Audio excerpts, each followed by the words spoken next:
Hello, and welcome to episode 105 of Flix and a Six. I'm one of your hosts, Anthony Costanzo, with me, forever and always, the man, the myth. We like his yabos. In fact, we love him. Alessandro Wells. Say hello, Al. This episode might elevate from Flix and a Six to Flix and a Whisk for me tonight. Nice.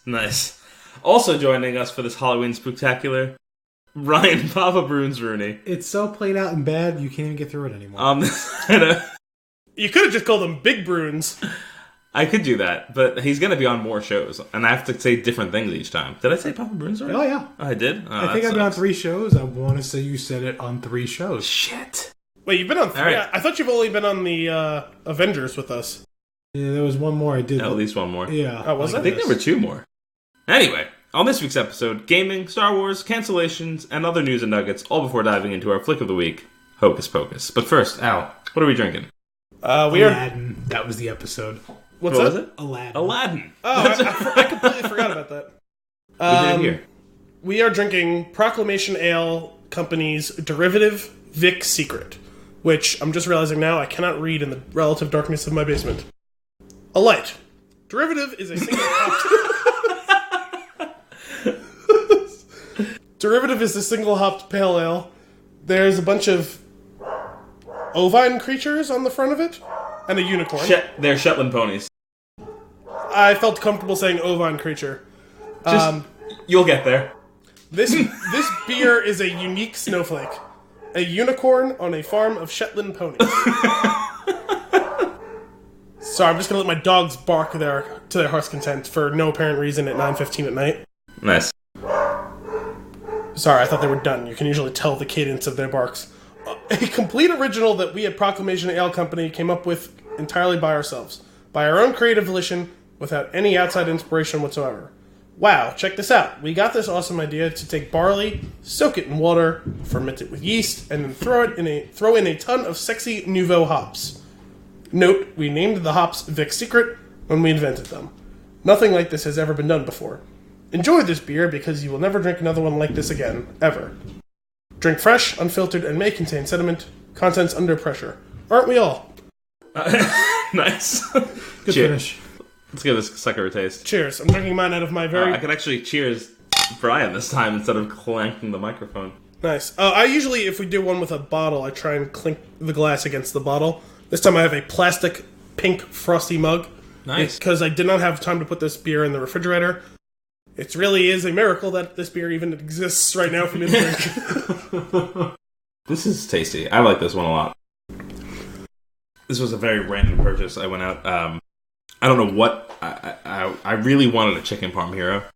I'll get there. Don't worry. I really wanted a chicken parm hero, and I had it for dinner one night. And I also wanted to have a beer.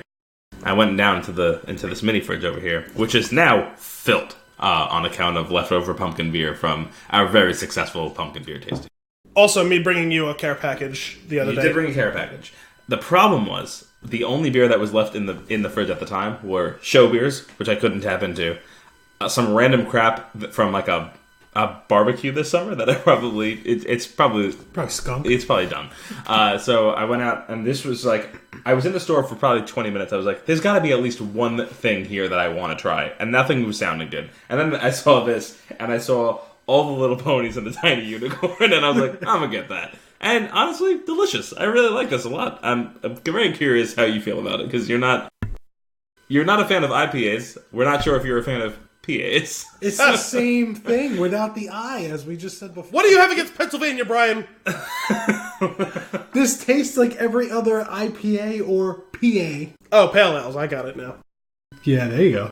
They all taste the same. I'm just glad that I have this slightly pink beer, as you referred to it earlier, in a hot pink frosty mug. So. It's almost as if you planned it. Yeah, I kind of did, despite the fact that I immediately forgot about you saying the whole pink thing. I just took your word for it that was the beer that we should go with. So I planted that in your head. And then when you went to grab the glass, that's the one that felt right. Well, the one I usually go with is my green one, but it had been freshly washed, so it was not frosty. This is pink. No, the green one's. Oh, no, it's definitely not. Clearly, so what are your thoughts, Al? It's pretty tasty. It definitely is a single hopped ale. I like it, but I don't know. I think I was expecting something more than just what every IPA tastes like. No. This is very tame by PA standards. Yeah. I guess it is a true PA, not one of those ones that kind of walks the border between PA and IPA. Right. But I don't know. I'm actually not a huge fan of single hop variety beers. I typically like at least 2 hops in my beer. What about 3? Yeah, I mean like 2 or more. What if you drew a hard line? No. Swill. That is the Goldilocks situation of hops and beers. 1 is not enough. 3 is just entirely too many. 2. Just right. It's like 7-minute abs. Or 6-minute abs, whatever it was. So, this is the exact color of my favorite beer. This is part of the reason when I cloudy and semi-orange juice. And as I poured it, I was like, nailed it! Because you never really know what you're buying until you pour it. And I'm a fan. Would get this again, but they claim on the can that I'm not going to be able to have it again. That's true. Which is it's a unicorn. Because I would say that the bitterness is not really in balance with the maltiness. It's got kind of a bitter aftertaste that sits on the palate. Part of that's because I'm probably drinking this a lot warmer than you guys are. Yeah. Because as much as it's in a frosty mug, it's a pint and it's losing the battle. It'll warm to the glass. Yeah, the ice is losing the battle in this situation, despite the fact that it was very well frozen when I took it out. Let's kick off with some news and nuggets, shall we? Okay. Since we have Brian here, we're going to do a little bit of game chat. Okay. We'll do some game chats when Brian's here. Would you say that we're doing a preview of Apple Arcade and such? No idea what he just said. Alright, we're doing a preview of Apple Arcade. Wasn't that what he said earlier today? Something along those lines. Yeah, you just got all robotic on me. Oh, sorry. It's all good. Well, I'll let you kick it off then. It's a lot better than I ever could have thought. I'm still surprised by it every time I open up a game. The problem is there's too many that I want to play, and I'm in the middle of too many, and I'm having a hard time finishing something because they're all too stop. What are you in the middle of now? Let's just say this for 1 second before we continue. For anyone who listens to us frequently but doesn't read our site, of which I'm sure there are many of you, Brian has been reviewing mobile games, specifically reviewing mobile games from Apple Arcade, for weeks now, like a madman. And we have the goal is to get through them all. He has a very unrealistic goal that he's not going to be able to catch up to as they continue to release games. Well, he's already done like 10 of them, and we have 6 in the hopper that are ready to go as well. Which is here's the question though: how did you play 6 games through, with all the other stuff that you do? There's a lot of downtime at work. Well, it's the same situation that I've run into where I tell you, I'm on a new show, I knocked out this 6 seasons of this, it's that 10 seasons of that.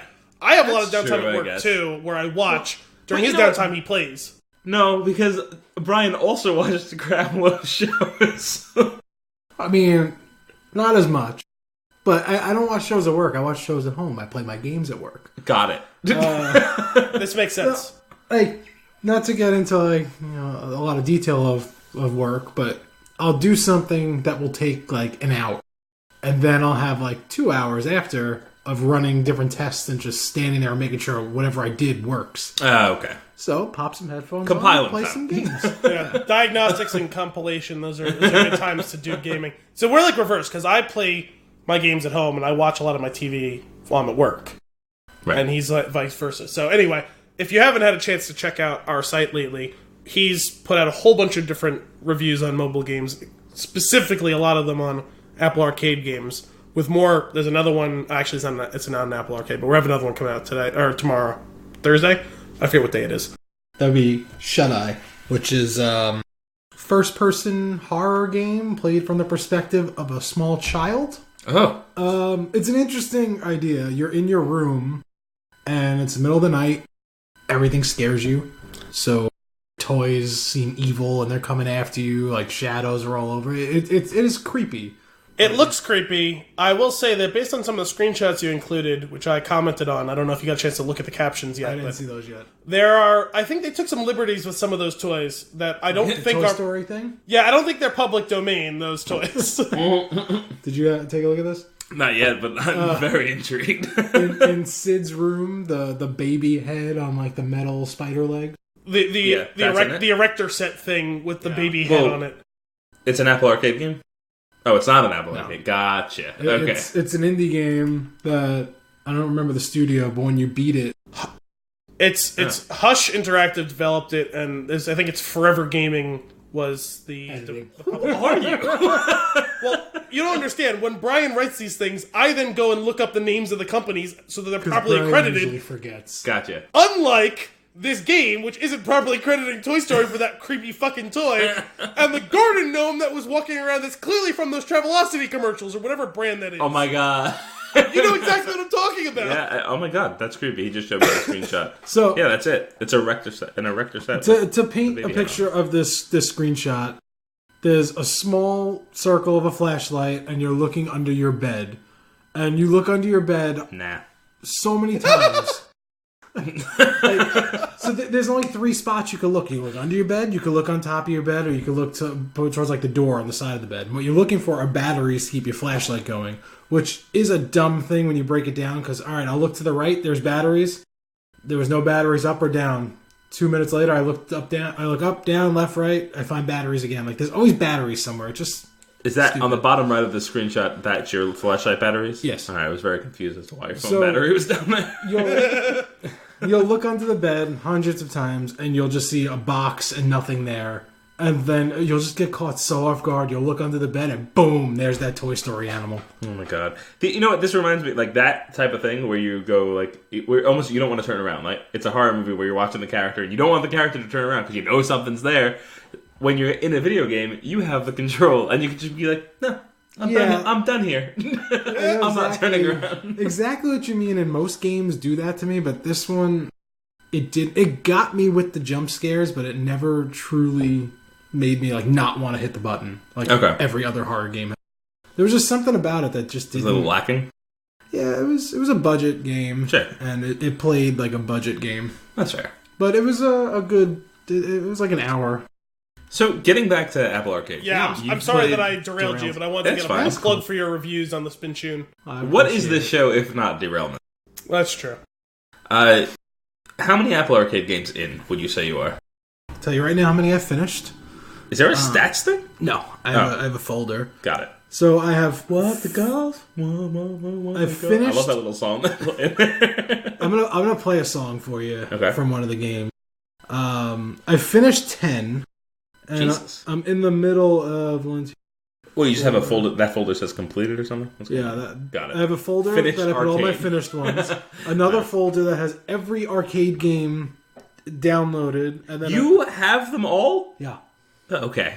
And then I have another folder that's got 12 games that are in progress, but kind of on the back burner. Okay. And then these 4... the home screen games. Yeah, the home screen games. I have 4 of them that I'm running through, which is Spaceland, Cat Quest 2, Sneaky Sasquatch, Grindstone, and Cardpocalypse, which is 5, not 4. I can't count.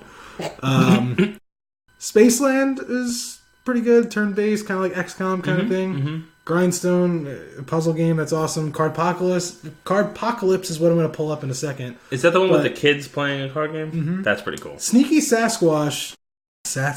I can't speak anymore. Whatever. That's fine. No one listens, right? Nah. Okay. It's just the 3 of us. It's such a fun premise. You're a Sasquatch, and you live outside of a park. And as the Sasquatch do. Mm-hmm. The park ranger yells at you that you can't go in there because you scare away all patrons. Rude.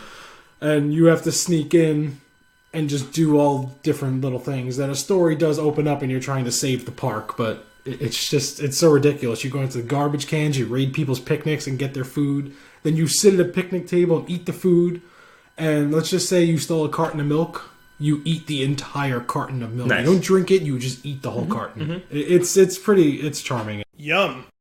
Well, that's what I've been noticing about these games, though, is like I feel like the mechanics of the games that I've played so far are things that would normally I would just be like, whatever, or dismissive about, but they're weirdly catchy and fun. Right, but they do miss a lot. Okay. Like, the Pac-Man was a miss, Pac-Man Party Royale, Ballistic Baseball was terrible, Red Out Space Assault, I wanted to like.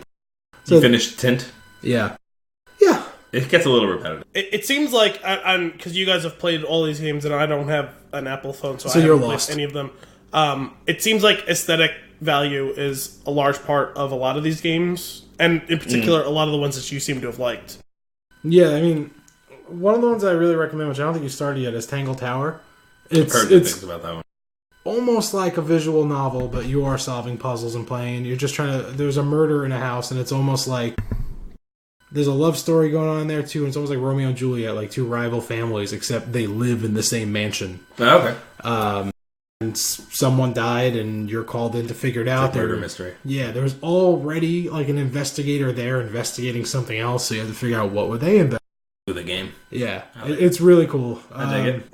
Well, it seems like a lot of indie games, and in particular these indie games, seem to have gone the way of being a new form of storytelling where gameplay isn't necessarily the focus of the game, but rather delivering to you the story and finding unique ways to quote-unquote play the game, like something like Possessions or Assemble with Care.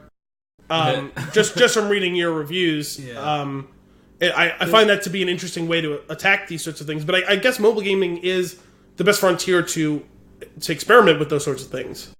Yeah, because the install base, it's the largest install base there is. Everyone has a phone. Yeah. So, I mean, not everyone will have Apple Arcade.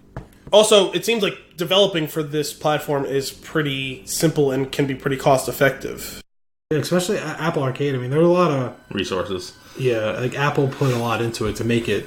I mean, I don't know the actual specifics, but like a lot of games are saying that Apple really helped with funding and helped with development and other just costs. Well, I noticed too, as soon as I was looking at them, I was like, the screenshots from this game look similar to one of the ones that Brian's already did, and so it was when I tweeted out the links to those stories. Frosty Pop developed, was it both the Get Out Kids and Pinball Wizard, I think? Yeah. So obviously they were able to churn out more than one just for launch with Pinball Apple Wizard Arcade was stuff. my first one that I really fell into. Yeah, that was, and you got me hooked on that pretty quickly. The two games that blow me away though were for pretty much for the same reason: Sayonara Wild Hearts and What the Golf. Just because the game just keeps changing in absurd ways that I just don't understand how that was built.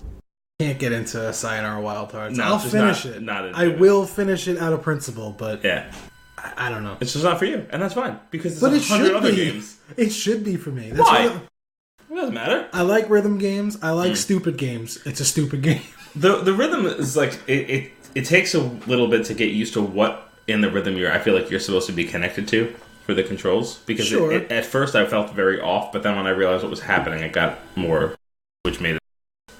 Okay, so Yeah, I'm gonna open up Cardpocalypse okay, because it kind of markets itself as like 90, like that Perfect. kind of like. So just the intro sounds like your Saturday morning cartoon. I don't know how this is gonna like be too loud, too low, but we'll see what happens.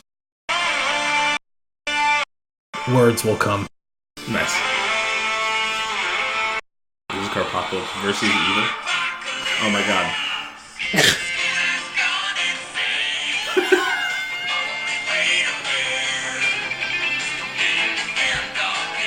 Oh my god, this is great.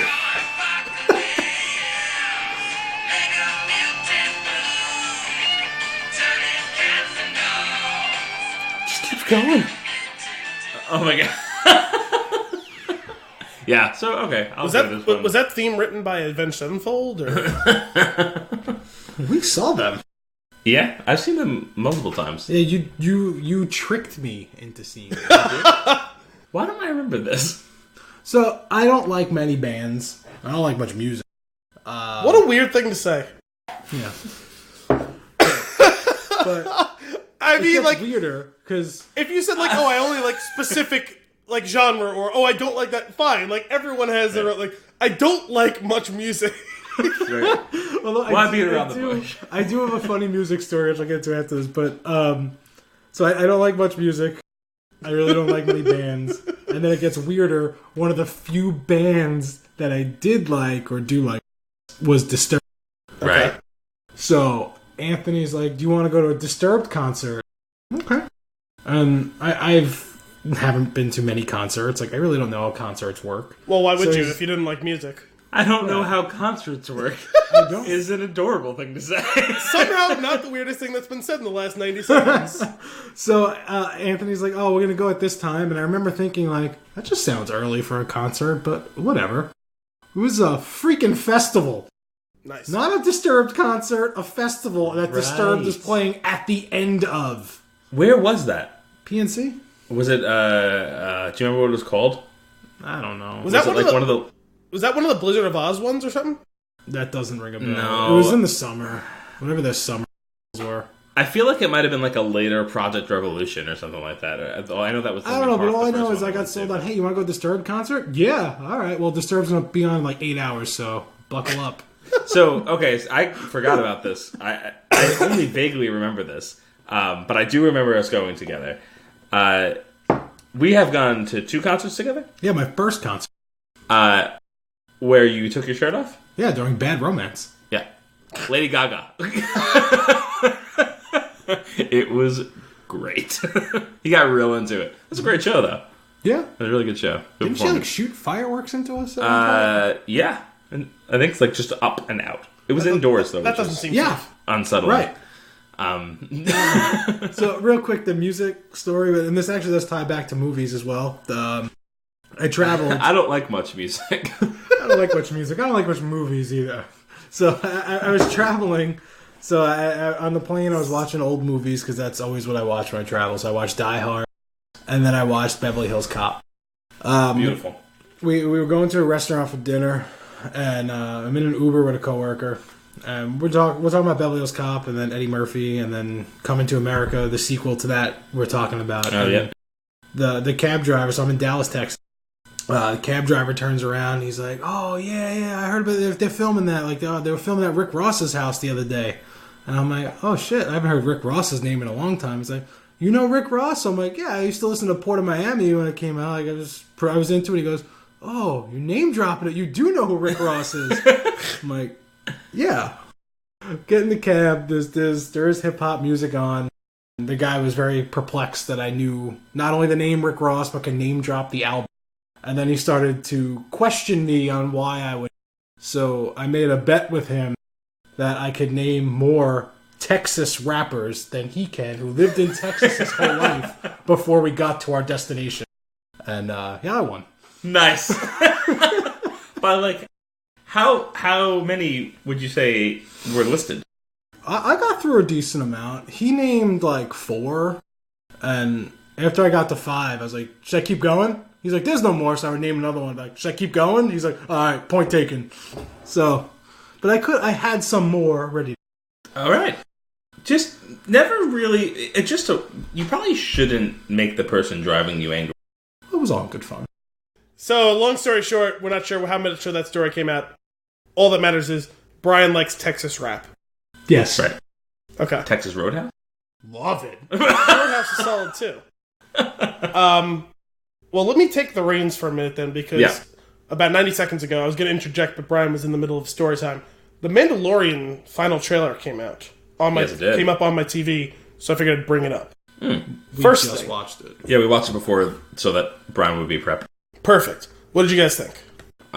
Sup, Bill Burr? Didn't realize the first time. That was one of the things I wanted to bring up. Because I didn't notice it, and then like a little while after the trailer, I saw the trailer was out, I saw a story saying Bill Burr is in the new Mandalorian, and I went back and was like, oh yeah, that is Bill Burr firing 2 pistols while also having a gun on his shoulder firing at the same time down a hallway. Fantastic. I watched it earlier today, and I thought to myself, that kind of looked like him. And then Brian said, Bill Burr's in this movie? I was like, what? And in the sidebar of the YouTube page I was like, huh. Yeah, that was a surprise. That trailer was great, though. Oh, yeah. We talked about this a couple weeks ago. The production value of that show looks incredible. Yeah. And I like how it's really supposed to be like very much a tone setter, like, because it's like narrated by Werner Herzog character the whole way through. Again, I mean, it wasn't like when we got the Solo trailer where you didn't see Solo at all except for one time through shadows. Right. Like, you see the Mandalorian a bunch, you just don't hear him or see his face, but you know it's him because he's in the armor that is of his people. Right. But and then it finally ends with, what did it say? Like, good or something. He's just like, yeah, good or something like that. He says something, but it's a very short line, and that's the first time we've heard him, right? Yes. And that's pretty cool. Yeah, we were talking about this before. Does the whole thing drop at once, or is it weekly? I feel like we mentioned this before. I don't remember if it's weekly, but I know that they're not dropping it all at once. It's going to be portioned out to us. Okay, gotcha. Now, you came across something the other day. I don't think you read further into it because I imagine you wouldn't want to, but there's major Star Wars spoilers in the, in the premiere? That's the other reason I'm bringing this up as well. Because we're not going to reveal any spoilers. No, they haven't been revealed. That's the whole point. Yeah. Just that it came to the critics' attention because critics have been given the first episode to screen for their reviews, though the gag order has been out that they're not allowed to come out and write any reviews with spoilers yet because it doesn't debut until November 12th. Right. But a point of fact was made note to the critics that they were not given 100% of the premiere because there is a major spoiler for the Star Wars universe at large in the first episode that Disney does not want out at all until subscribers are able to turn it on. I don't understand. Like what it could be? Or why? Like how can there be such a big... Well, I don't know. We don't know what it is. And it's entirely possible that it's a spoiler that's not really earth-shattering, but this is just a little bit to build the hype machine. Not that they need built any higher. They could, given the time frame, because we just looked up, like it's after Jedi, like 5 years after Jedi. Mm-hmm. Do you think the spoiler they're talking about could be how Palpatine... I certainly think that is a possibility, considering it's coming out a little over a month before Episode 9 comes out, so that would make sense. Or it could be some other bit of information that informs what is yet to come in Episode 9. Some history of some character, maybe. Yeah, or maybe some character that we know will show up in Episode 9, or who has showed up in Episode 7 or 8 that we didn't expect to show up in the show. So, yeah, I mean, I guess it could be anything like that. Like I imagine that it would be something that is exciting to put into context for the movies, but not necessarily important for everybody to see. Either that, or it's not that exciting. They're trying to make us think it's exciting. Well, that's what I was saying is a possibility. But no, I think it's something that I just think they want people to be able to experience in real time. And maybe there will be, I'm sure there'll be a lot of people, especially on the older side of the generations, like someone like my dad, who maybe isn't going to make time to watch the show, but would be interested to know. And so once so many people get to watch this, not just like a couple hundred critics, once like the fan base at large gets to watch it, and then starts the word of mouth talking about it, other people will be informed about it. Like, oh, wow, that's a really cool thing to know. Right. As I go to see Episode 9 in a month. Yeah, what a great market to drop a high-profile show. Well, they're dropping a high-profile game, a high-profile show, and another show will be ending right into it, which, by the way, is leading into the timeline directly informed in Episode 9. That's Resistance? Yes. Yeah. Is the game high profile though? Like, are there ads for it? I haven't. There is. They just released a new trailer for it, the final trailer for it, and it is canon, so it matters. Yeah, which is pretty cool. I mean, the reason I feel like we don't watch regular TV, so that's a good point. That's probably why we don't see trailers like that. That's true. I've seen. I feel like, but the YouTube machine knows that I'm already sold, so they don't need to serve me those ads. You know, but I'm also. I just watched 12 of those videos on that game. You know what? YouTube isn't as smart. YouTube isn't as smart as you think, though, because I can't tell you. I said that's YouTube isn't as smart as you think because there's times where I will watch a video and then I'll get a notification like 3 hours later telling me, "Hey, because of your interest, you might be interested in this video." I'm like, I already watched that exact video. You don't need to recommend it. Your history knows that I've already seen it. That's the whole thing with friggin' Amazon. And, like, I bought a grill. I don't need 12 more of them. So stop emailing me about grill deals. Like a barbecue? Yeah. No, not the grills from my mouth. I bought... Because that ties back to the Texas Rappers, if that made it through editing. It did. No, that's how you make a video or a story go full circle. The thing that perfect example of this. My sister was going to Paris and she wanted a beret. She was leaving in a couple days and she wanted me to order it on. It's like fine because she didn't have it at the time. I ordered it for her and I sent it to her. And every other week I get emails of different color berets and it's like I didn't want the one. Amazon. I didn't want the one. I don't want 12 more. It's. They need to give you. That's a big party foul. I put it back on for Apocalypse. I was going to say that Amazon needs some sort of checkbox for when you're buying something like, this Not is a for me. gift for someone else. Please do not inform me of other things of this ilk. All the other things, fine. I bought Share the Batman account 18 with someone times. You can else tell me that about the has 19th. email. What do you mean? Well, both Kristen and I had our own Prime account. I canceled mine. We kept hers. So she gets all the emails. I don't see shit. Oh my god. Yeah. So, yeah, I can't imagine the recommendations she must get with the things that I buy. Everyone. Brian. She yelled at me today. She's like, your Sawzall blades are delivering? I'm like, yeah, they are. I'm gonna cut some stuff. Like, those trees you don't want me to take down? Well, that's how they're coming down. I need a nice Sawzall blade to take care of the problem that I have in my backyard right now. The giant. They were coming today at some point. Nice. I was gonna do it this morning, but it was pouring rain, and I felt that it was ill-advised to be using a power tool Do in you the have a rain. Sawzall? I do. You thought correctly. I have a blade that I've used for everything and is slightly bent, and I am assuming will very shortly snap and go through me. You have just the one blade? Is it Wesley Snipes or Mahershala Ali? Wesley. Oh, nice. Moving on. Just get 12. Let's circle back to video games for a second, because Brian and I were talking a little bit about this earlier. Call of Duty came out, and I got it. I haven't gotten a Call of Duty game in a little bit. I think the last one that I got was Ghost. That Right? That was a while ago, though. That was like the transitional one. That was the one that a lot of people hated, and I didn't understand why. I thought the campaign was great and the multiplayer was the same as every other year. Right, so it was Call of Duty, which is why I don't know. Ghost People was were one- mad about it. That was the one with the dog companion. Yeah, that's right. That was kind of cool. This game, now, we've talked about this on the show before. I think we've talked about it in article form before. The violent military video game, I used to really like, and I've kind of gotten away from that recently. Like, as of the past few years, this isn't an exception to that. Like, there are things that go on in that game. It's just like, it's very uncomfortable to play some of it. It's also weird. I was reading about some of the events. A lot of the events are based off like true acts of warfare. I can't remember any exact details. Manipulated in such a way where like America was like the bad person in the event, but in this game we're the hero. Yeah, I saw that for this game specifically, where they undid the thing in the 1990s Iraq War, where we like annihilated 6,000 troops or something like that who were escaping Kuwait, and they in this alternate universe, it's the exact same situation, but they made it the fault of the Russians. Yeah, and we were the Gotcha. heroes. Meanwhile, we bombed the shit out of them in the Gotcha. Yeah, well, Gulf War. even doing that, the Americans don't come off as great in the game. You've got through that? I'm pretty far into it at this point. I don't know if I'm. But there's the something thing like is, that. like, that's weird. Like, if you're gonna It is create weird. some entirely new thing and just make it the fault of the Russians, go for it, man.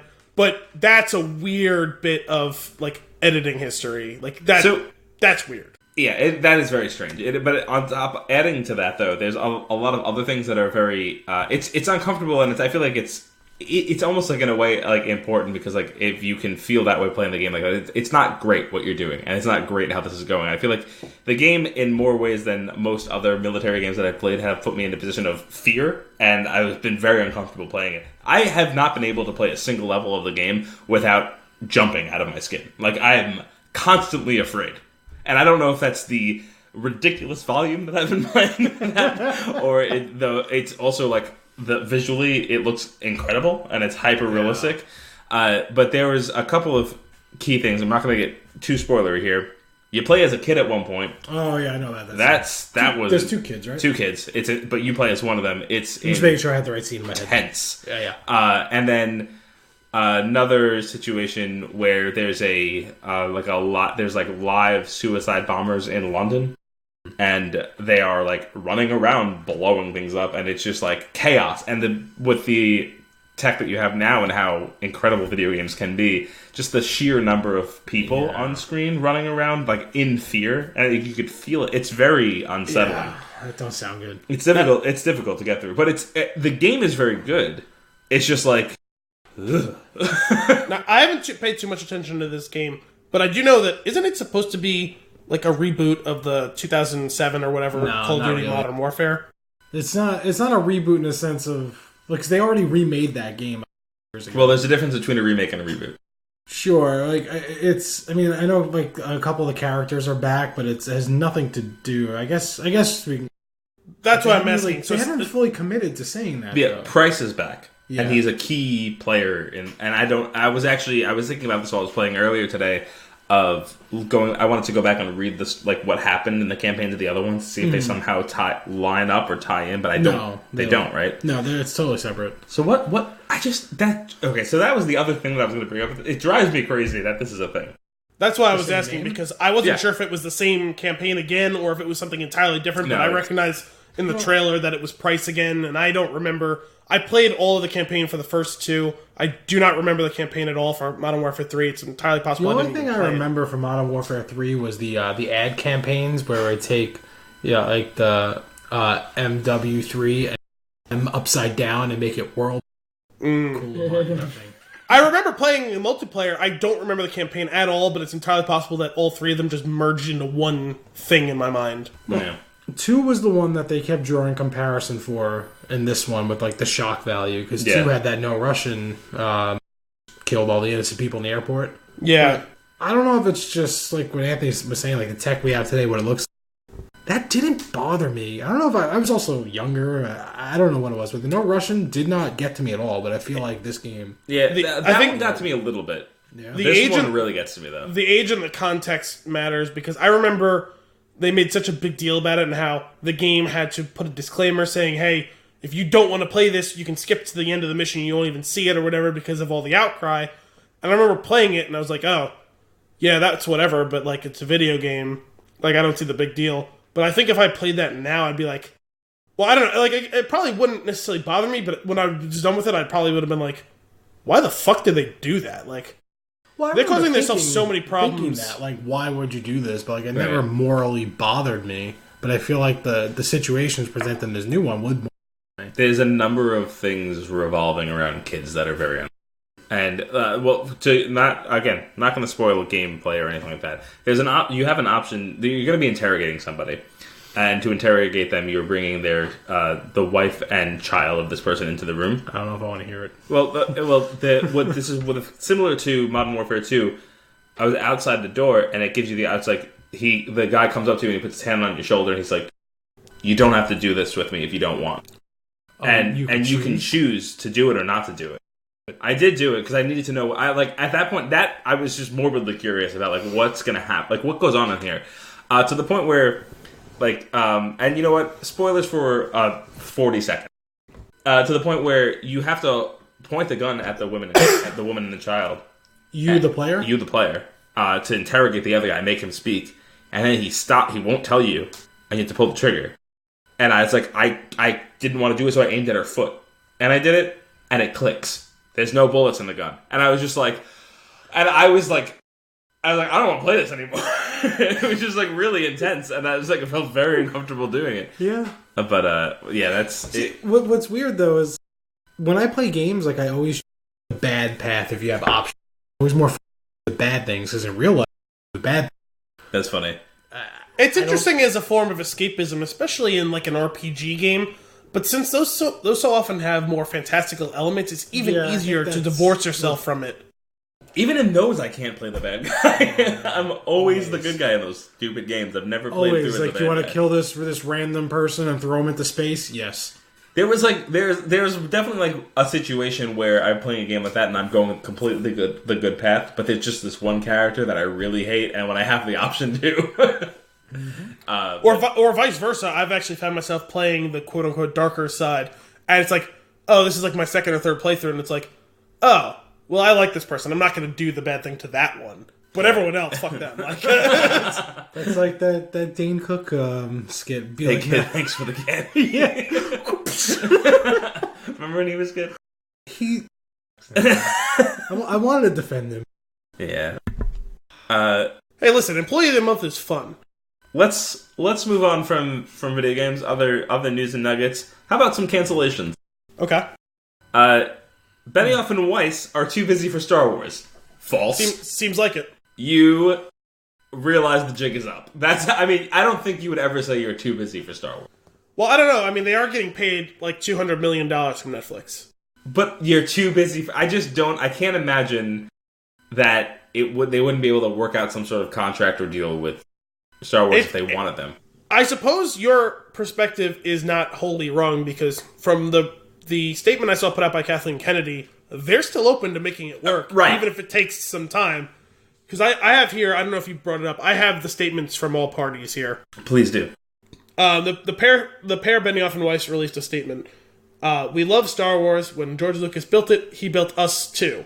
Getting to talk about Star Wars with him and the current Star Wars team was a thrill of a lifetime, and we'll always be indebted to the saga that changed everything. There were only so many hours in the day, and we felt we could not do justice to both Star Wars and our Netflix projects, so we're regretfully stepping away. That was followed by Lucasfilm President Kathleen Kennedy, was an equally gracious in her statement. David Benioff and Dan Weiss are incredible storytellers. We hope to include them in the journey forward when they are able to step away from their busy schedule to focus on Star Wars. How do you feel about this? I don't really care. I mean, I am very curious though, because clearly Game of Thrones had issues with them rushing to leave. Yes. Right? That being said, before they were rushing to... What'd you say? What's their Netflix? I don't know. Do you know what their Netflix? I'm not sure. I remember seeing something a while back that they were doing something, but I don't remember what it is. I don't have it up. Here.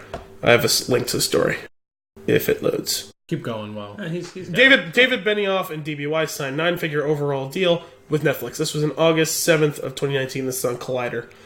Game of Thrones' 8th and final season ended with Bran Stark being named King of Westeros, not necessarily because he deserved it, or was the best person for that job, but because he had the best stories. And even that was pretty debatable. In a completely unrelated bit of news, former Game of Thrones showrunners David Benioff and D.B. Weiss have found their new permanent home at Netflix to the tune of a massive 9-figure overall deal. Deadline reports that both Amazon and Disney were close to locking down the duo, but Netflix eventually won out at the place Benioff and Weiss will, quote, write, produce, and direct new series and films. We're thrilled to welcome master storytellers Benioff and Weiss to Netflix, said Netflix Chief Content Officer Ted Sarandis. Why the hate for them, man? Because, here's the thing. And it's that... So first off, there's the issue of... the way that... were you a Game of Thrones fan? The way that the series ended, it just wasn't... It was poor. It was very poorly handled. You didn't... Wait, Brian, you didn't watch? I've never seen an episode. I have nothing against it, I just never watched it. So it seemed that after they ran out of actual source material, it just plummeted. Oh, so the last season wasn't based on... The last 3 seasons. Yeah. And it was slowly... It was declining from that point, and then by the end, it was just a very poor wrap-up to something be more, so intense. To be more accurate and fair, Brian, what happened was once they outstripped what has officially been published on the page, George R. R. Martin had still been, the author of the books, had still been directly involved producing the show and writing. He wrote one whole episode per season. Was that the best episode per season? They were often amongst the best, yes. So at that point, they sat down with him, because he is in the process of writing the rest of the books, slowly. And he laid out for them his entire outline for where the rest of the books would go. So they had the big picture of the details of where everything was to go, and in order to give them his blessing to continue on and finish without him, he made them guess how the story was going to end, and if they couldn't come close enough to it, he wasn't going to let them. And they did, and so they did finish it, and he became less and less involved directly with the show over the last 3 or 4 seasons. And basically you got the Cliff Notes version of it. On screen, right? Because I feel like where it went could have been good. It was tightened. It was a little too. It was only 8 episodes. Too tightened. Well, the problem is every season for the first 6 seasons was 10 episodes, and then we were told we were going to get 2 seasons to finish it up, and it would be a total of 13 episodes. Though they did make concessions that there would be longer episodes in there. So overall, the total runtime would have been equivalent to something like 15 episodes, let's say.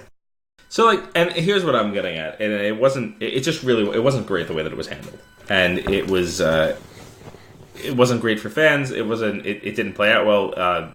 But my point is They were given this Star Wars opportunity. I don't know that they have what it takes to do it. And I think that they are in a place where they need to reprove themselves because of what happened. So maybe Netflix, I don't care if Netflix takes a bath on this because they're going to continue, and same with Disney, but I don't want this to happen to the property that I'm close to. So like if they need to reprove themselves with Netflix, and then if they can get back in, if Kathleen Kennedy wants to bring them back in to do something at that point, great, that's fine if they're open to it. But I'm glad that it's not going directly there anymore, because I fear that what would happen, I fear there would be production issues from like day one of them starting, and it almost seems that way with them bailing like this. And I just don't think that it would work out well. We might have another like a lot of press like Solo around it. Now that I liked Solo, I'm just saying it was. I do wonder if maybe this might be a concession to the fact that because of what you're describing, if Star Wars, if the Lucasfilm Story Group, if Kathleen Kennedy and all the people involved decided that they were going to put certain constraints or certain checks and balances, seating their writing room with certain people to be, like, you know, basically forcing them to take on writers to work with them type of thing, to make sure everything went along smoothly, if they weren't comfortable with that, and that is why this happened. It could be like they saw the writing on the wall type of thing. Yeah, where I guess if they were worried that they weren't going to get the quote unquote freedom to do as they saw fit, in the sense that instead of the process of they're writing something and then submitting it to the Lucasfilm Story Group for approval, instead of that if they would have been required to take someone with them in the writing and drafting process from start to finish. Right. If they weren't willing to give that up. This is purely speculation on my standpoint. Honestly, this is fine to me because I think what's going to end up happening there is the Rian Johnson stuff I feel like will happen sooner. It's entirely possible. We were talking about all that last week, and we were wondering if the questions around his trilogy had more to do with the fact that he was just being pushed further down the release slate because Benioff and Weiss signed up first, and they were going to be the first in line to get their stuff on screen. Well, supposedly their first movie was supposed to drop in 22, from the last thing that I read. No. They said there wasn't going to be any Star Wars releases for at least a year or two. They were going to start. They were going to start. Yeah, they were going to start. That's what it was. The firm production start next year. Yeah, so maybe Rian Johnson's trilogy will start then, or around then instead. Which honestly, it's possible. I'm excited for. So let's see that happen. If this clears the decks, it's entirely possible that we could get production start on the first of his movies in, say, a year, which would be awesome. Which would probably put him on the slate to be done and in theaters by the end of 2022 or sometime in 2023. Right. Yeah, that could be awesome. All right, moving on. Other news and nuggets. Before we move off, what do you got, the whole Netflix stuff, just a question. So now Apple TV Plus is coming soon, Disney Plus is coming soon, Hulu is there, Netflix is there. There's no way they all stay 5. Do you think Netflix is one of the ones that makes it? I think Netflix makes it solely because it was the first major one and has such an insane subscription base, and I don't want to discount the fact that people just won't cancel their memberships. Like, that's a huge thing. I keep telling Kristen we need to cancel. But, so Netflix, they have all this original content. Some great, some not so great. Some okay. Well, the biggest thing with them is because of how rapidly they've expanded, and the fact, we've all made the jokes, and there's been a million jokes on other mediums about how they will literally take anything and make it. If the price is right, they are trying to be something for everyone, truly. Which kind of makes them too big to fail, because you can argue whether everything they make is good or bad, but there is literally something for everyone. No matter what your taste is, you can find something. Hemorrhaging money in production at this point. Oh, they are. That's not this point. I don't think they ever have turned a profit for a single quarter of their existence. They spend an obscene amount of money, but they also have an obscene amount of money coming in, and people continue to invest in it.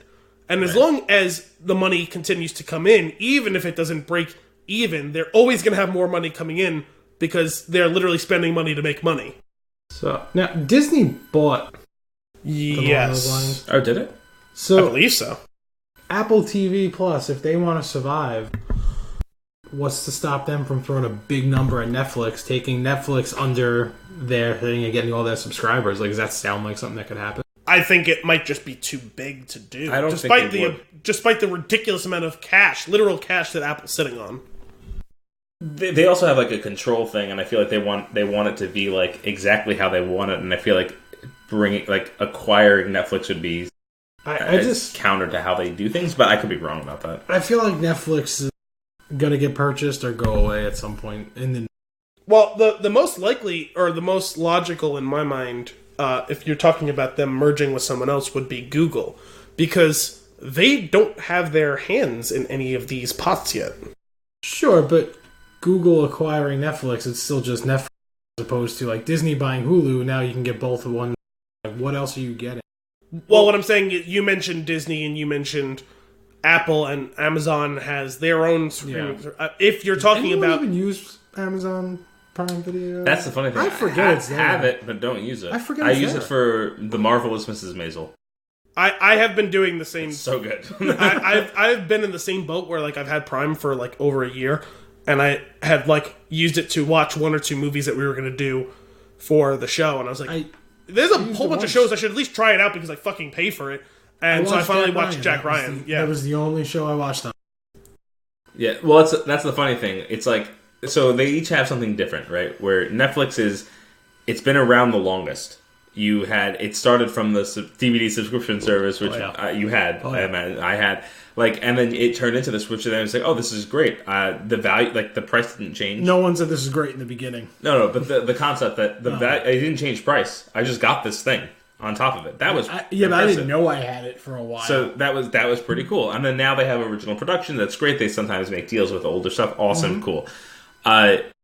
Prime, it's just another thing to add under your Prime membership. Like they don't really, I don't think they give a shit about. Yeah, like it's not, and that's what I feel like it shows. I don't think that. I mean, I haven't watched a ton of their original productions, but the ones Jack Ryan's good. I've heard that was good. The Marvelous Jack Ryan's Maisel good, incredible. and it looks like it has a budget. So like but I'm saying like they don't have like, I feel like Netflix has like so many, and I could be wrong about this. This is just so many originals.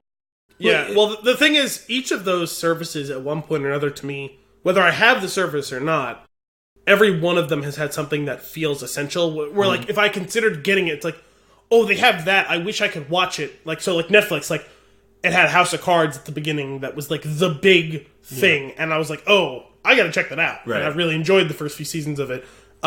Disney Plus has The Mandalorian. That's the only reason I'm planning on getting it. Right. So with Disney Plus, the same thing with all of these services. Amazon Prime has never really, like, the closest thing they've had to that is Man in the High Castle, and it just doesn't call out to me. So I never had a reason to get it. But all right, so we did Netflix, we did Amazon. You go back to Disney Plus for a second. Star Wars, that's a big selling point, but that's not everybody, right? I think the crazy thing about Disney Plus is the back catalog. Well, not if just you have that, kids, the amount they're having a new show for everyone. Like they have the Star Wars shows, they have the Marvel shows. Well, that's the thing. Monsters Inc. show, right? Like they're dropping with, or in the first year are going to be dropping with multiple different Marvel shows that are going to attract a ton of people. Right, yeah, which but then they crazy. have the kids shows for the kids. They have the new movies like Lady and the comes out. Not like Lion King thing. The real animal. Well, I didn't know anything about them acquiring Hulu, but I imagine by getting that, you're also getting the ability for certain TV stations. I don't know. As a company, I actually never looked into it much. I just remember it's some kind of headline. But what we all need to look into, because I just heard about this recently, is apparently Verizon is giving away a year of Disney Plus, where if you're any kind of Verizon subscriber, whether it be Fios, wireless, you can get a year of Disney Plus. So really? We'll have to Google that later. Yeah, definitely have to check. Yeah, I'm gonna have to look that up because I am a Verizon customer. Yeah, we're Fios customers. Yeah. So there's something with Verizon and Disney Plus. I don't know what the fine print is. So basically, our next year of TV is free, is what you're telling me, because we got iPhones, so we're getting Apple Plus for a year. Are you actually going to use it though? I'm going to check it out for sure. I care about there are a one couple shows that look interesting, but I've heard that the first slate of them have been reviewed very up and down, so it's going to be to your taste. What I'm not thrilled about right now is Brian said, there's one that I'm definitely going to watch, and then just gave me the most absurd smirk. So what show is it that you're excited about? Mythic Quest. Oh, no, I actually want to watch that. Is that the one with Jason Momoa? No. That's C or... Yeah, you're right. Mythic Quest is with Mac from Always Sunny. I haven't even seen that one. They showed a trailer for it at this year's E3. There's a bunch of different shows that I've seen. There's C. There's the morning show. There's that other one with was it Octavia Spencer? I think, right? There's the other one. Nope. No, the show. Yeah, is about Emily Dickinson. Yeah. Oh, okay. He thought you meant an actress. Because he said there's the show with Emily Dickinson, but he said it with a pause like he was trying to find the last name. So I said no, because no. She is not in a show on Apple Plus. Now, if you tell me they have a show about her on Apple Plus, I'm willing to hear you out. I think that's the case. Okay. So, with all these, if you want to know what the first to go is, though, CBS also has one that you have to pay for. Yeah. It's just CBS like, All Access? no, absolutely not. I feel like that would be the first to go. Well, it not definitely bad. will be the first one to go. It's got some good offerings. Well, the thing is, the only way that they were going to attract anyone, again, it's like the whole thing, like everyone has one thing. The Star Trek show Right. is only available on that. And or you the could buy Twilight it Zone, when it comes too, out. right? Isn't that All Access? Is it? What's that? Twilight Zone? Twilight Zone? Oh, yes, you're right. But Star Trek was the first one. yeah. That Yeah, one's Are, gonna are Discovery, you, are right? you going to run out and subscribe for $10 a month for those two shows? Yes. That's a lie. Well, now you got the NBC show, the NBC one coming out called literally Peacock, which I cannot believe. Oh, yeah. You know what's crazy to me? CW has an online streaming channel. It's just free. Like, But so No, do you know what's these crazy to other me is that ones, until too. Peacock was debuted, I didn't know that was supposed to be a Peacock. that's great. But I never knew the NBC logo was a peacock. Most of these channels have a free app to watch their old episodes, stream live TV from. But they're making new original content for them. That's what's a lot of them, though, it's only if you get them through a cable provider. Oh, yeah. CW, you could just download and watch it. Oh, that ain't right. Yeah, it's pretty ridiculous. I don't know how they're paying for that. It's not ad. It doesn't have ad. It has ads, but if they're able to sustain it through ads, then we're getting ripped off for literally everything else. They still got all that. Well, or they're just smart enough to realize, hey, eyeballs are the most important thing. Stop creating barriers. Get the eyeballs. Right. That was a weird phrasing, but Yes. No, I'm get with the you. eyeballs. Get the Damn it. eyeballs. Get the eyeballs. That's all right. I think I'm going to change our outro of the show. Let's see if I actually remember to do it later. All right. Quiz time? What other? Well, are there any other news and nuggets? Yes. Let's continue to circle back now to What's been Lord canceled? of the Rings. Not Lord of the Rings. Game of Thrones. Because the news I was talking about seeing recently came out about an hour before we got on to record. It is twofold. The Game of Thrones spin-off that we've mentioned a few times about the old history of Game of Thrones and the Age of Heroes was scrapped after they shot a pilot. Yep. The one featuring Naomi Watts. That will no longer be going to full series. And in a corresponding move, seemingly, right about a half an hour after that story came out, HBO sent out a tweet featuring a logo with the Targaryen crest saying, House of the Dragon, fire will reign. The story came out. one Game of Thrones prequel may be dead, but another one has been given the gift of life by HBO. House of the Dragon is coming to the premium cable network. It was announced Tuesday at Warner Media's news-heavy HBO Max investors presentation. Foregoing a pilot, the House Targaryen story from George R.R. Martin and Ryan Condal will receive a 10-episode straight-to-series order. Game of Thrones veteran Miguel Sapochnik and Condal will partner as showrunners and will serve as executive producers along with Game of Thrones co-executive producer George R.R. Martin and Vince Gerardis. HBO programming president Casey Bloys announced at Warner Media Day. House of the Dragon marks Sapochnik's first project as part of an HBO overall deal, where he'll develop and produce content for both HBO and HBO Max. Where's this content from? This is on Deadline. This came out about 8 o'clock tonight. Written by Condell based on Martin's Fire and Blood, the series, which is set 300 years before the events of Game of Thrones, tells the story of House Targaryen. Sapochnik will direct the pilot and additional episodes. The Game of Thrones universe is so rich with stories, says Blois. We look forward to exploring the origins of House Targaryen and the earlier days of Westeros along with Miguel, Ryan, and George. While narrative specifics on the project based on Martin's Fire and Blood books are scarce, House of the Dragon will certainly be rich in the Dragon Lord ancestors of Daenerys. You also hear that the Dance of Dragons Civil War, alluded to in the blockbuster Game of Thrones TV series that just ended its Emmy-winning 8th season earlier this year and in the books, may take up a significant part of this prequel storyline. It was one of the remaining 4 Game of Thrones spin-offs in the works at various stages for HBO and its corporate overlords at AT&T. This has been in the works since the fall of 2018. This project from old pals Martin and Condell takes on material originally explored by Brian Cogman in one of the 5 prequel scripts commissioned by then Richard Plepler run HBO 2 years ago. With HBO Max set to launch next spring, another fucking streaming service. It's another streaming service. Yeah, but like, what is? Doesn't HBO already have 2? Well, one if you have it, one if you don't. Like HBO Go and now? Yeah, I think this is now another entirely separate streaming service that isn't HBO. Oh, right. That's what picked up Friends and some other... Yes, I think so. See, now it's just getting ridiculous. Oh, yeah. Yeah, what the fuck do they... They're already a premium service. What do they need a premium service for? Platinum. Yeah, fuck them. This project comes from the first installment in the pre-Game of Thrones book series that was published in November 2018. Further chronicling the long ruling house's reign, the second Fire and Blood book is expected in the next year or so, we hear. When is he going to finish writing the actual fucking books? Yo, remember pay-per-view? Yeah. Sorry, that just dawned on me with all of this stuff going on. Yeah, whatever. Honestly, I'm not even interested right now. I just thought it was interesting. No, I'm saying, like, no, it is interesting. What you're saying is interesting. I'm not interested in, like, I feel like when it was previously with Game of Thrones, I was excited for Sunday for it to air so that I could watch it. This is going to very much be me waiting to see how it's received. Yeah, get back to me in a year or so with the trailer. Like, right, yeah. Ugh, and no, you know what? No, don't have another streaming service. Bite me. Well, that too, but I meant the show itself. Bite me. Alright, what other news and nuggets you got? Have you guys started watching Watchmen yet? No. I mentioned it last week. First 2 episodes are out. This is a show.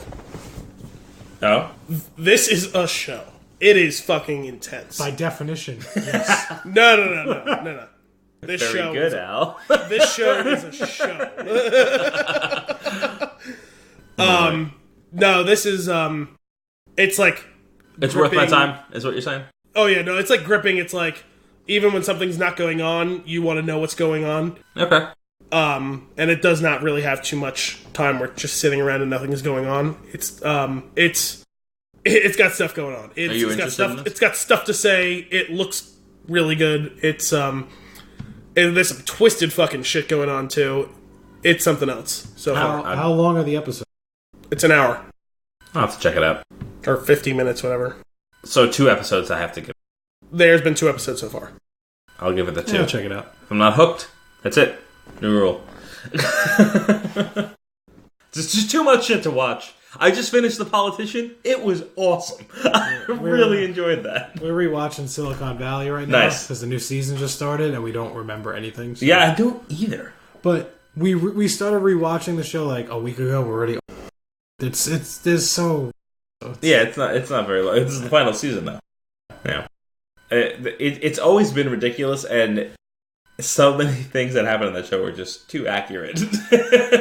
But it's a fun show. Brian, did you have any news? No. Just the arcade stuff? Yeah. Al, any more topics before we get into the quiz? That is it for me. Then it is time for fun and games. As usual, when we have 2 guests, we will be doing the quiz side by side. You will not be looking at my screen, Brian. This quiz is, which Hocus Pocus character are you? Fitting.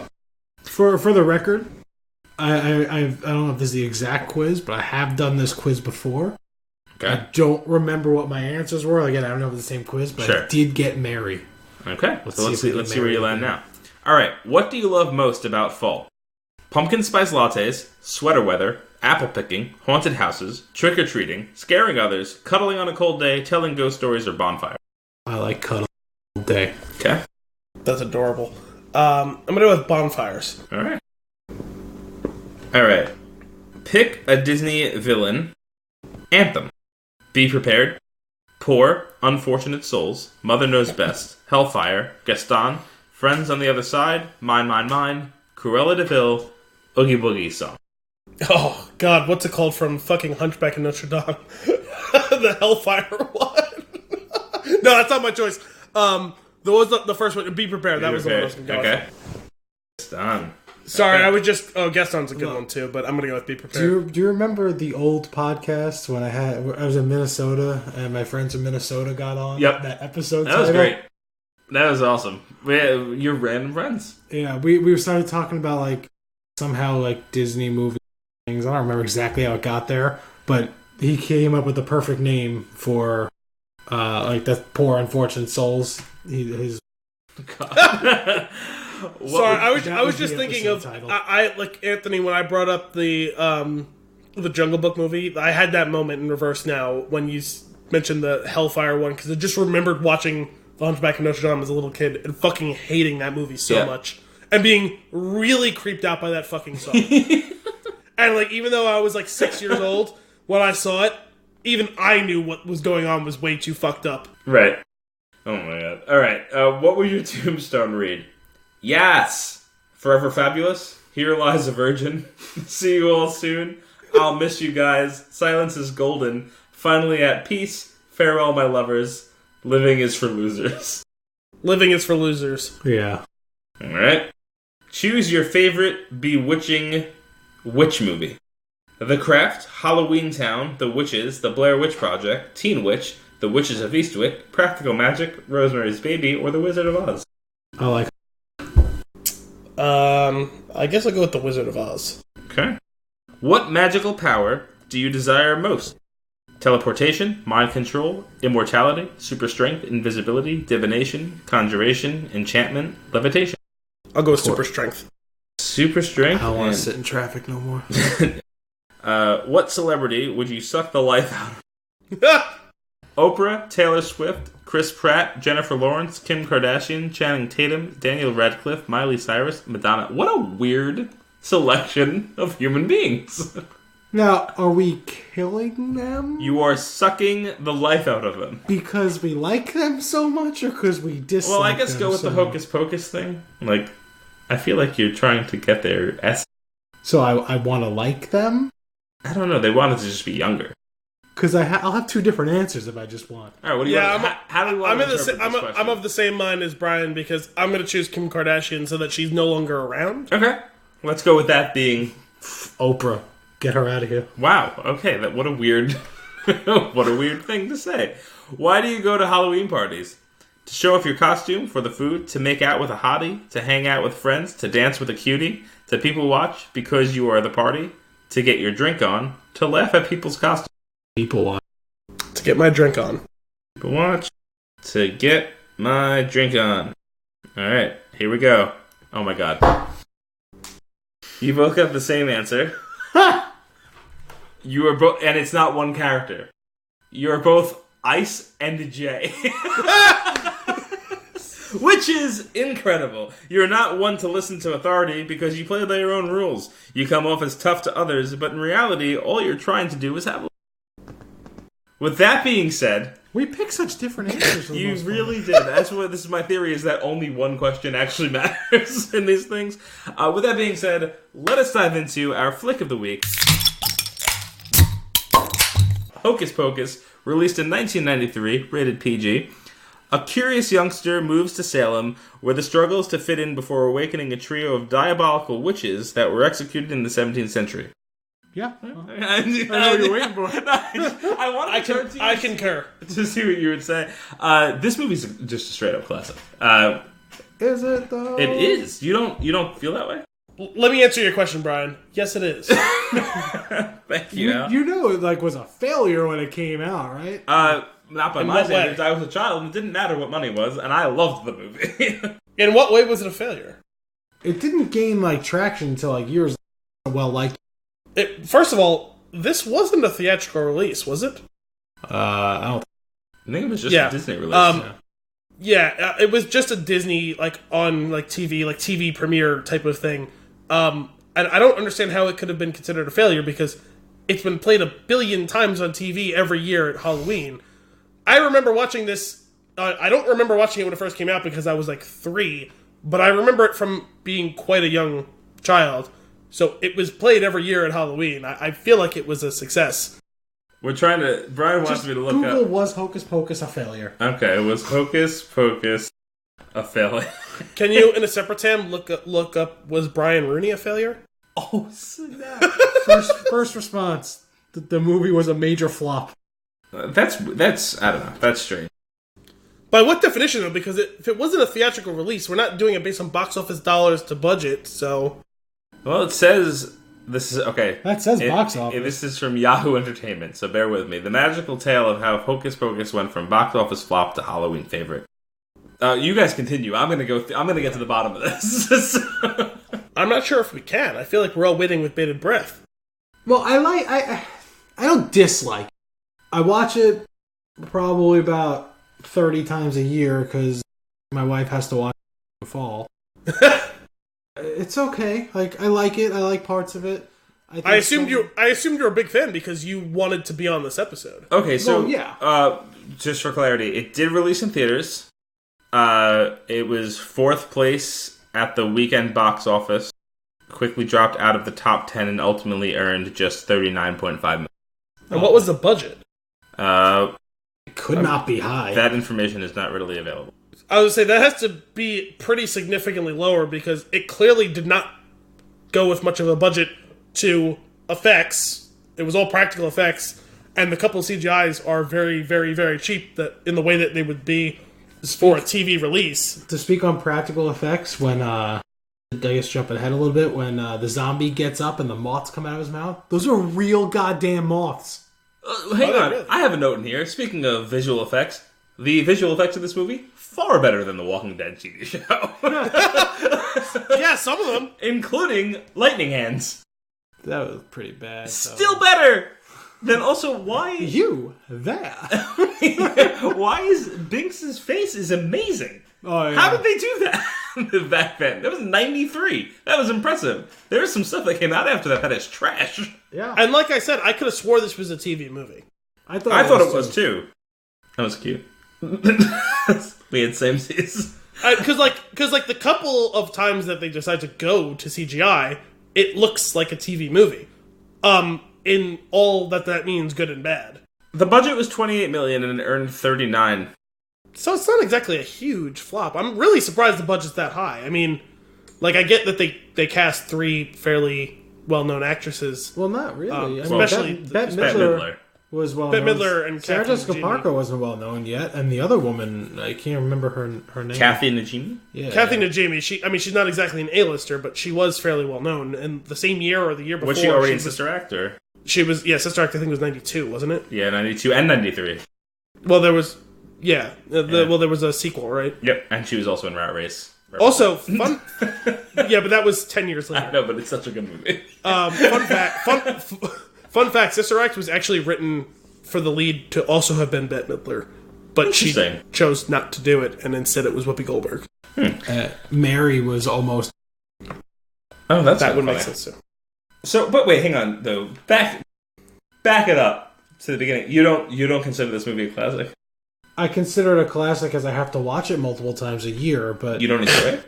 Sometimes. I gotta be in the mood, but... I think I'll give you that on account of if you're watching it multiple times a year, that is a lot.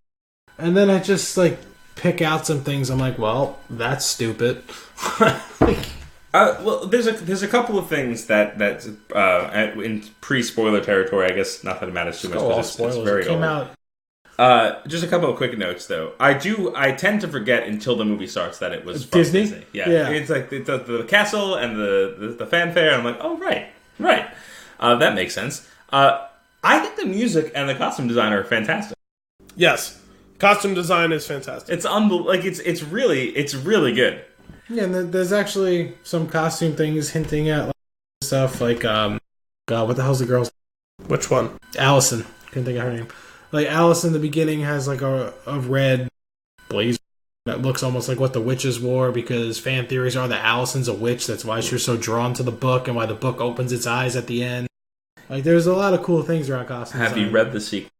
No, we have it. Okay. But I haven't read it. And Disney Plus is actually making a sequel. Which is kind of cool. But no idea who's in it yet. Oh, no. They haven't announced anything. I hope Ice is in it. I hope Ice and Jay are in it. Well, they like. Could you imagine like 55-year-old Ice? Okay, listen. Well, there was a thing like 2 years ago where they were on. Really? Yeah, it was a 25th anniversary. Was that last year? Kim watches the show The Affair. Did either of you watch that? No. She watches it, so every once in a while I'm in the room while it's on. And I was in the room this particular episode. One single episode, maybe 2 scenes. This guy in like a surf town is on screen. And she goes, first time he's on screen, who is that? Second time he's on screen. Oh, that's the bully from Hocus Pocus. And I'm like, what? Like, how did you... And she looks it up, she's like, yeah, it's him. Blew my mind. Jay. It was Jay. One of the two of you. Because I guess together you were Jay and Ice. But, anyway, so... The other thing I wanted to mention... The character of the witches and how they portray these witches. How did they come up with this... the absurd... Like, the way they play off each other and the ridiculous, like, mannerisms they each have, they're hysterical.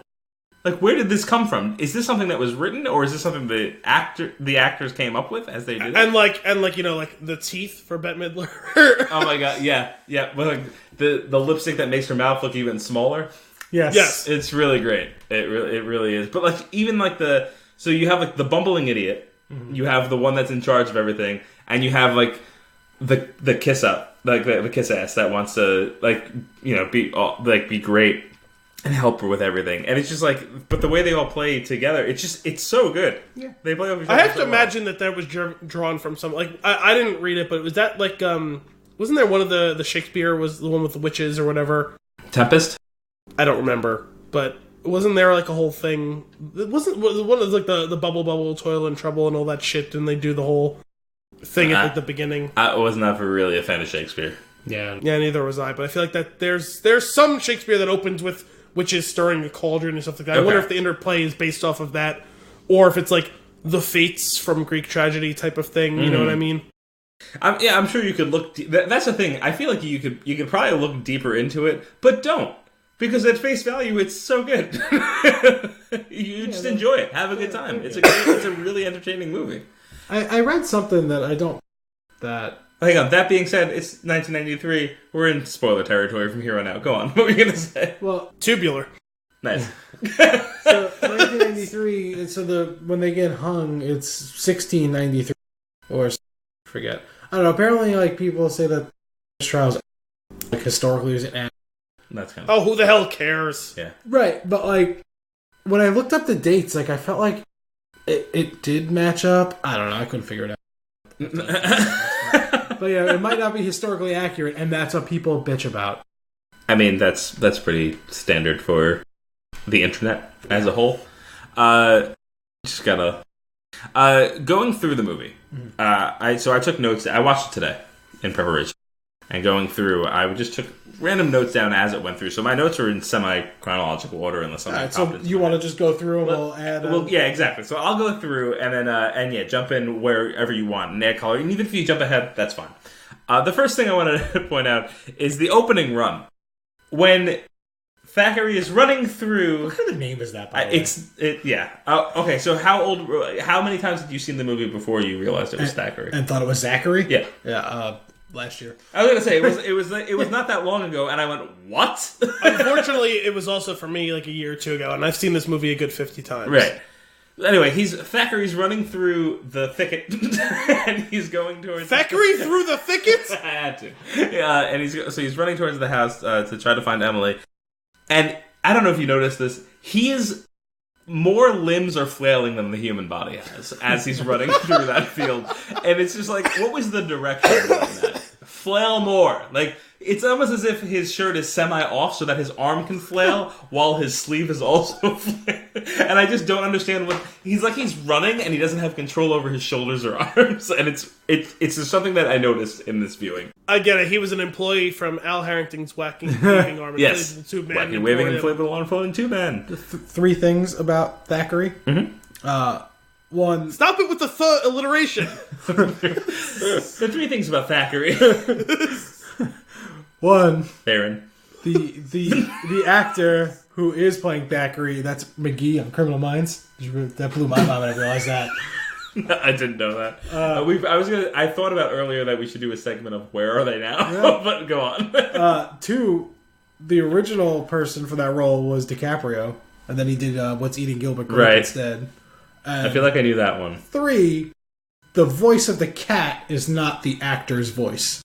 Yeah, I just found that out a couple weeks ago. That's absurd. Why? I don't remember why. There is a reason, but I don't.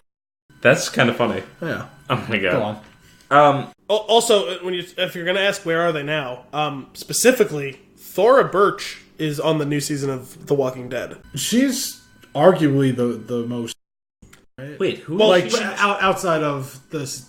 She was the one who was amongst the people who was launched from this. Well, not this movie specifically, but 3 movies came out within like a 2 or 3 year succession. The 2 Jack Ryan movies and this movie that she was in all in quick succession. Who is she on The Walking Dead? She is one of... Have you been keeping up with the new season? Unfortunately. She's one of the 2 sisters. The one who's not dead. Spoiler alert. The 2 sisters who are part of the Whisperers. Oh. Okay, that's kind of cool. The one that Alpha's like grooming to be her like daughter. Yeah. Gotcha. Interesting. I think. So the next thing, he runs into the house. Well, first off, I have a lot of issues with this scene. It's fine. I just have a lot of issues with the scene because, one, he's got his head in the window and he feels the need to go, Emily, and get all of their attention. That's one. just kickstart this whole thing. That was stupid. 2, Fair. And this is the thing that really bothers me the most about this. To stay hidden, he walks through all of the water. Like, I don't... as he's coming around the house and then climbs up the water wheel. Climbing up the water wheel I get, but he drenches himself for no reason. And then 3, when he's in the house and they're standing off around the giant cauldron, it's almost as if they didn't really know how to do that scene and it was a very small space because they could just grab him. He's not far away from them at all. And then he ends up. But it's just a very tight quarters thing and it just doesn't, that one particular area, there's just things wrong with it that... Yeah. Yeah. That was a dark times for Disney. And if you watch it after dead, Is she really? Yeah. child actors. 100%. Yeah. Breathing heavily. Things I never noticed. When they hang the 3 sisters, after they hang them, the people start walking away. One of those people is like just this giant executioner with a giant hood, and he's just walking away slowly and almost sad out of this scene, and I never noticed it before. Okay. Also, I feel like the executioner should be the one like taking them down after the hanging has been done, like not Right. leaving with the rest of the group. Yep. Like no, it's fine. We'll just leave those. But although I guess back then they used to like send messages, Yeah. like we hung those witches. Anyone who comes by, you'll see their rotting witch corpses to know that don't be a witch here. But that same scene, Binks goes up to the dad. Is meowing at them. Talk to him. Right. Yeah. Right. That never bothered me until today. Why couldn't No, you just... that bothered me for a long time. But then I He realized eventually. speaks. Right. Does he Well, not? I wondered if he had to like retrain himself how to speak, Maybe. because that was like within like the same day or two, and he had 300 years to figure out how to communicate to other humans. Well, I feel like if that were the case, he wouldn't be speaking with an accent. So, denied. But a different accent because it's a different voice. Yep. So, checking off, why doesn't Thackeray speak to his father from my list of things? Alright, we're in present day. There's a lot of West Coast hate in this movie. Oh yeah. And also, fun fact. Fuck you. Wow. That is the only appropriate response. That's pretty funny, though. I feel like in movies they pay attention to a lot of details. To miss that is kind of silly. And there's also a full... No. Okay, now you Fuck you twice. Now you're out of control. Yeah, but they have a lot of choice things to say about. They're mocking Being healthy? being healthy. They're mocking being polite. They're mocking his attire. It's just not. It's not great, and it just makes Salem seem very ignorant in this side. Well, you know what it is, though? I think is probably pretty accurate because it's like a hallmark of the pre-internet age, but Sure. only just barely. Where it's like, the only thing I know about California is occasionally watching MTV. Right. And I guess maybe whatever movies in which they, of course, play up those sorts of stereotypes, like without having the internet or like, the ability for people to go on long-distance flights, I guess, on a budget. Yeah. They're basically another world. Yeah, it just I never noticed it before. We go into Max meeting Jay and Ice, the two of you. Ernie. Ernie. How many times I gotta tell you, man? My name is Ice. This is ice. This is Ice. The way and that spin and point, it hurts me physically. So terrible. I guess technically I have to be Ice because right now I can't breathe through my nose. Oh, nice. But she calls him mouth breather, right? Yeah, he says to him, he goes, something, oh, well, why don't you learn how to breathe through your nose? And Jay starts laughing at him until he, looks at him. Right. As he's going, Very uncomfortable.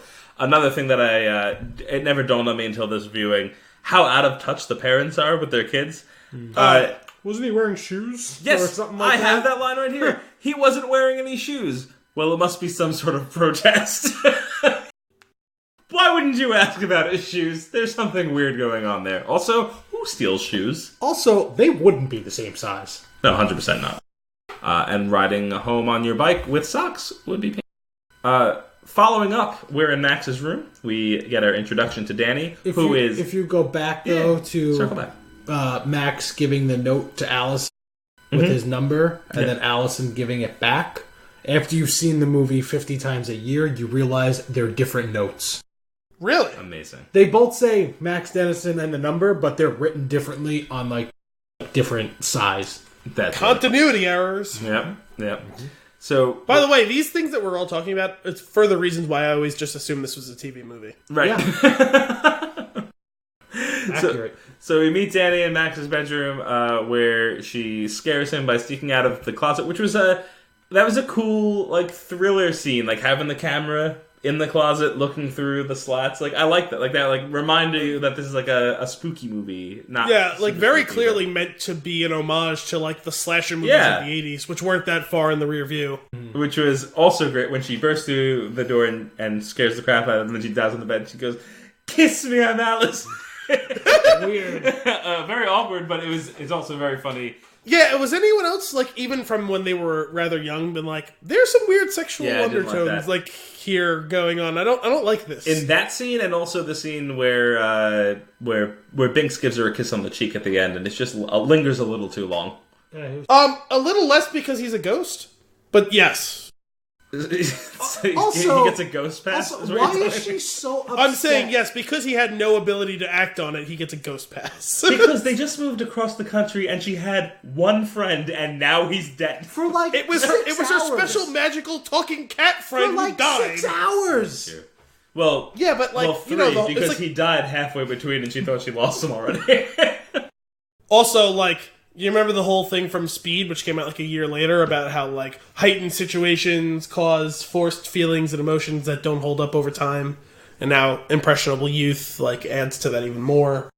Other things to note about Danny: she is Terrible. so loud. Oh my god, when she screams That at the is- end of that scene. I've never wanted to punch a child. If you think about it, she is the absolute worst. Yeah. Start to finish, worst. Yeah. No, yeah, she's- just mostly in the first half. Yeah, I guess that's true. She gets a little bit better towards the end, right? She grows up a little bit better. She starts being a little bit more appreciative. Yeah. She's genuinely appreciative when he offers to sacrifice himself for her. You know what I mean? So, after this next one, we're going to get into another example of Danny being terrible. But before that, when they're leaving the house for trick-or-treating, and the dad goes, "What are you?" "I'm a rap singer." What? 1990s from California, my ass. A rap singer. Okay, so then they're going trick-or-treating. Danny gets her candy, and she's leaving, and Ice and Jay are in the way. For your information, he's a little leaguer. Right, which is a great line.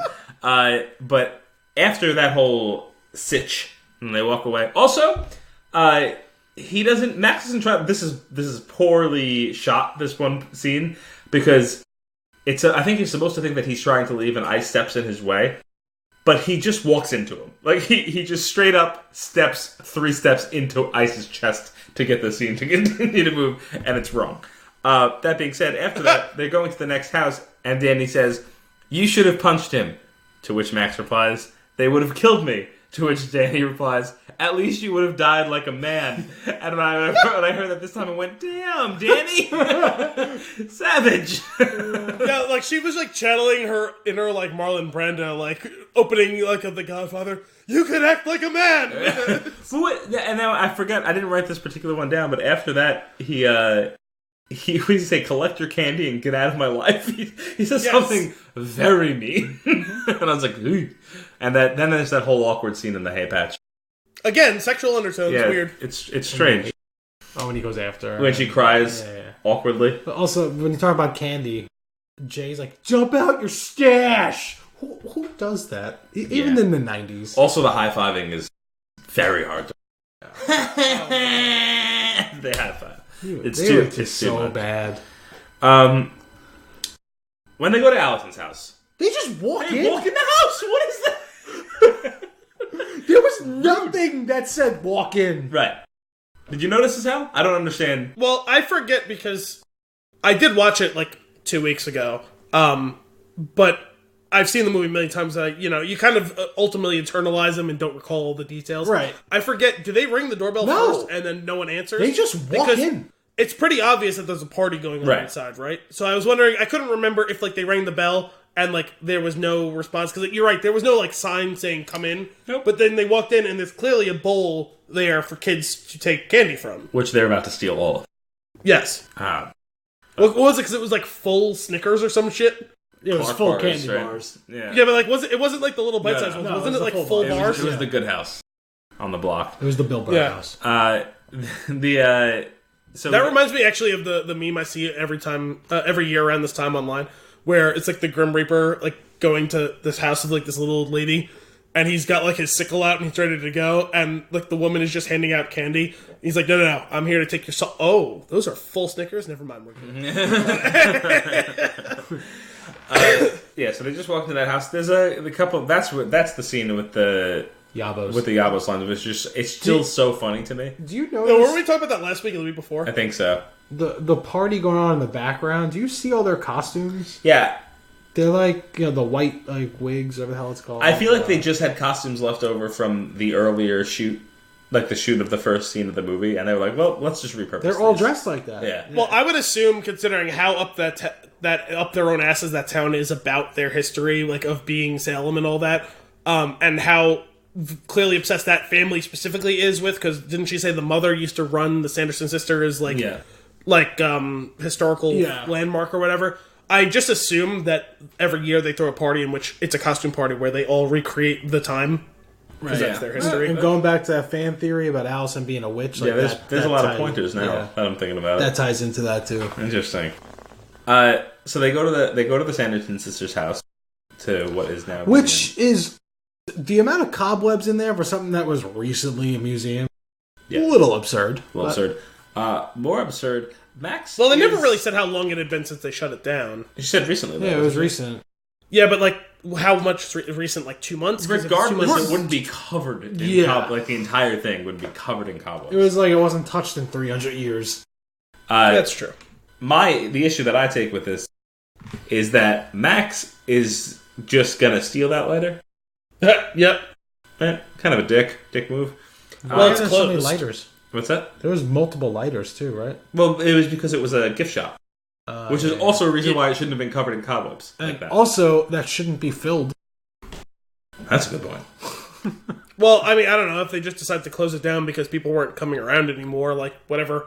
It is weird that they'd have that much merchandise still just sitting around or whatever, but... Lighters are never... And then it is in that scene where we get the most, oh, he said it line of, oh, come on, it's just a bunch of Hocus Pocus. And then she knows he said it because she throws it in his face like in the next scene. That is... I'm glad you bring that up. Because I always wondered about that myself. That was very strange. There's a lot of things that she says where it's like... But you weren't even there. Right. Like you had to ask what a bus is, but you told them license and registration? Come on. Right. Oh, that's a good point.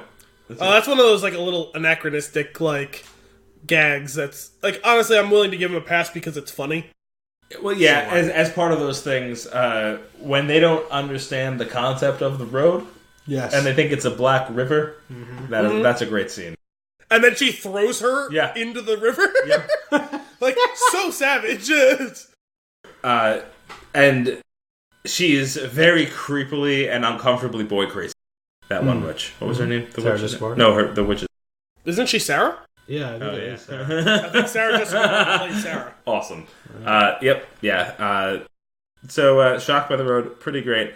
When they get on the bus, and I mentioned this line to Brian earlier, and this is where some more of the very uncomfortable things that probably wouldn't fly. I think I heard you saying it as I was walking upstairs before. The line is, bubble, bubble, I'm in trouble. And it's just too much, and I can't handle it. Well, that's the line I was talking about that I'm pretty sure is from the beginning of whichever Shakespeare play. I don't remember which one it is, and it definitely opens with witches. Now I gotta find Bubble, bubble, toil and trouble. Is that what you're talking Yes. about? Yeah. That's the next line is what got me more, though. Which is? When she's like, we desire children. He's like, might take me a couple tries, but... Yeah! Yes, I remember saying that, thinking that myself. Hell?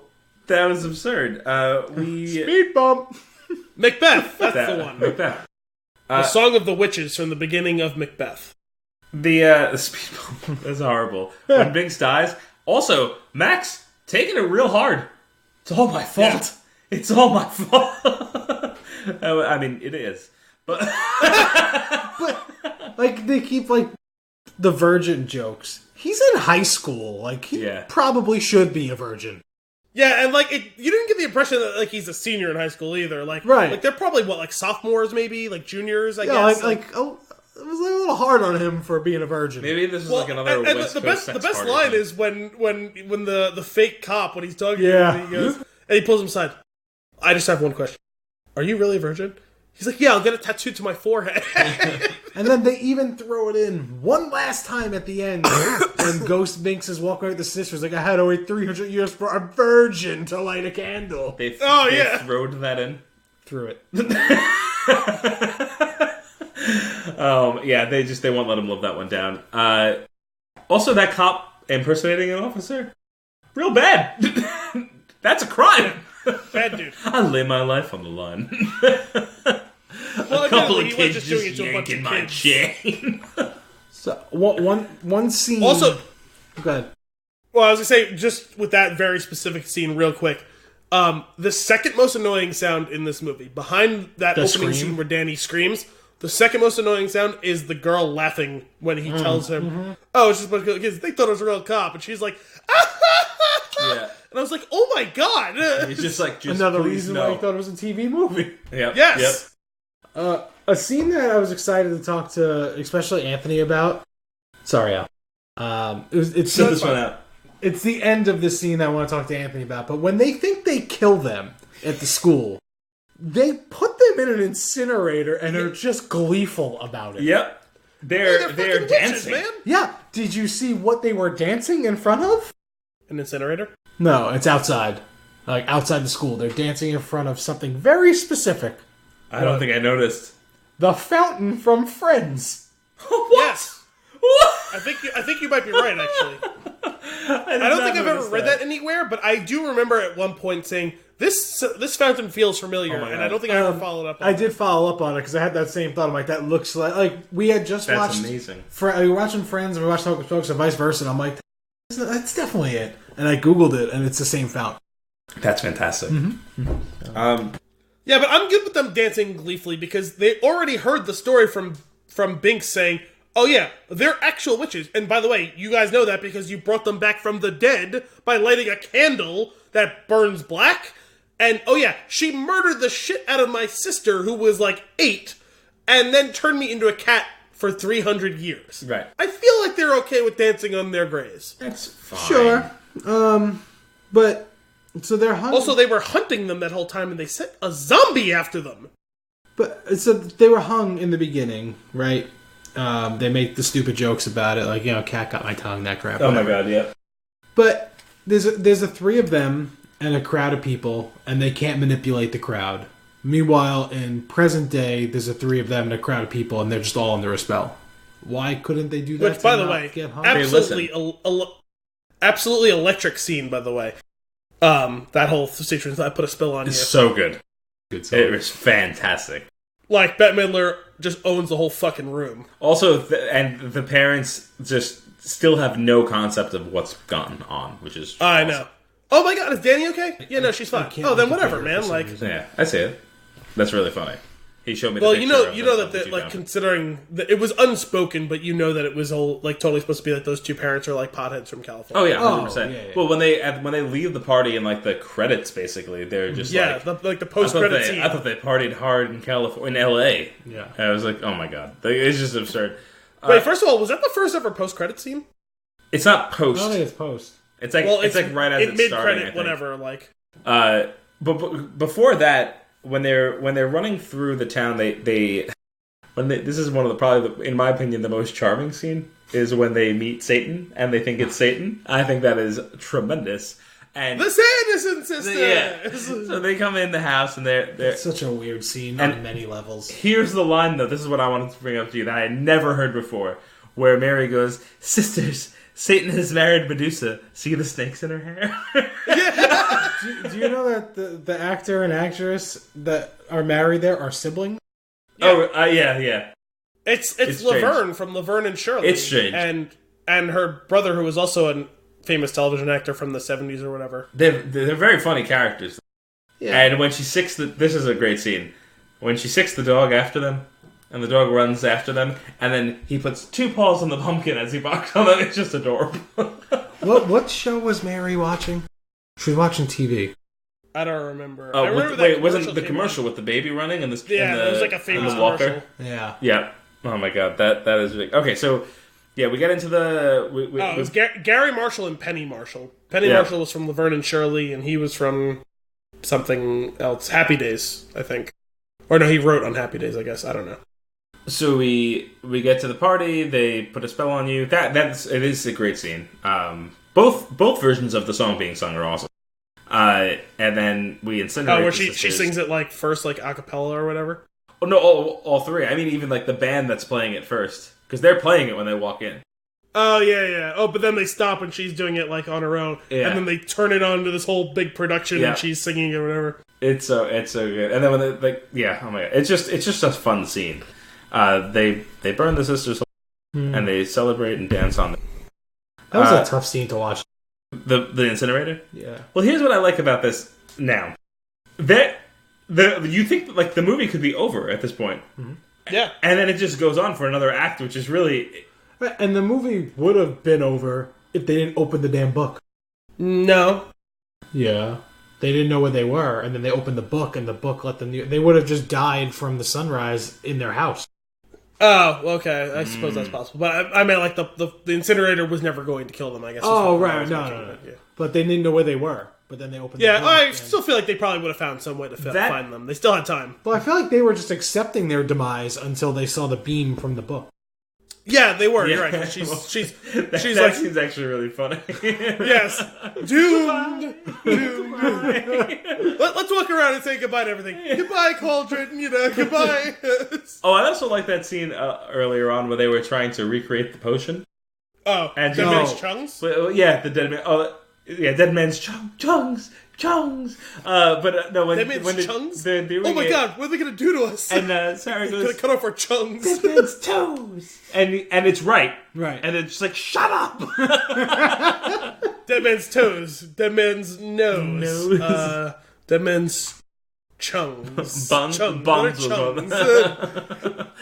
Also, Max is straight up savage when he takes the shoes and leaves them there to die. Yeah, that's oh. God. But you know what? Fuck those guys. Yeah, but like, no but- one's gonna find them. They died. I guess, like, it's in Max's point. He's like, I already thought I murdered 3 people today. What's 2 more? They don't have cell I feel like phones, probably they're the not next calling. day he would have like called the police anonymously and been like, "Hey, there's 2 miscreants who are like fucking around at the Sanderson estate," and they're like, "Okay, we'll be off to check it out." Yeah, maybe. They would have survived the day. I don't know. That was... They sucked, but... They stole his shoes, man. Yeah, and also, he didn't put up any fight for that. He was like, yeah, take my shoes. Like, Yeah. Well, I'll tell you what. If 2 dudes popped up on me like that, I would have just kept riding my bike and not stopped to say hi. or he still was in position on the bike to take off. You could stop and be like, not for me, see ya. And just push off and go. They kind of surrounded him, like... Did they? I don't remember.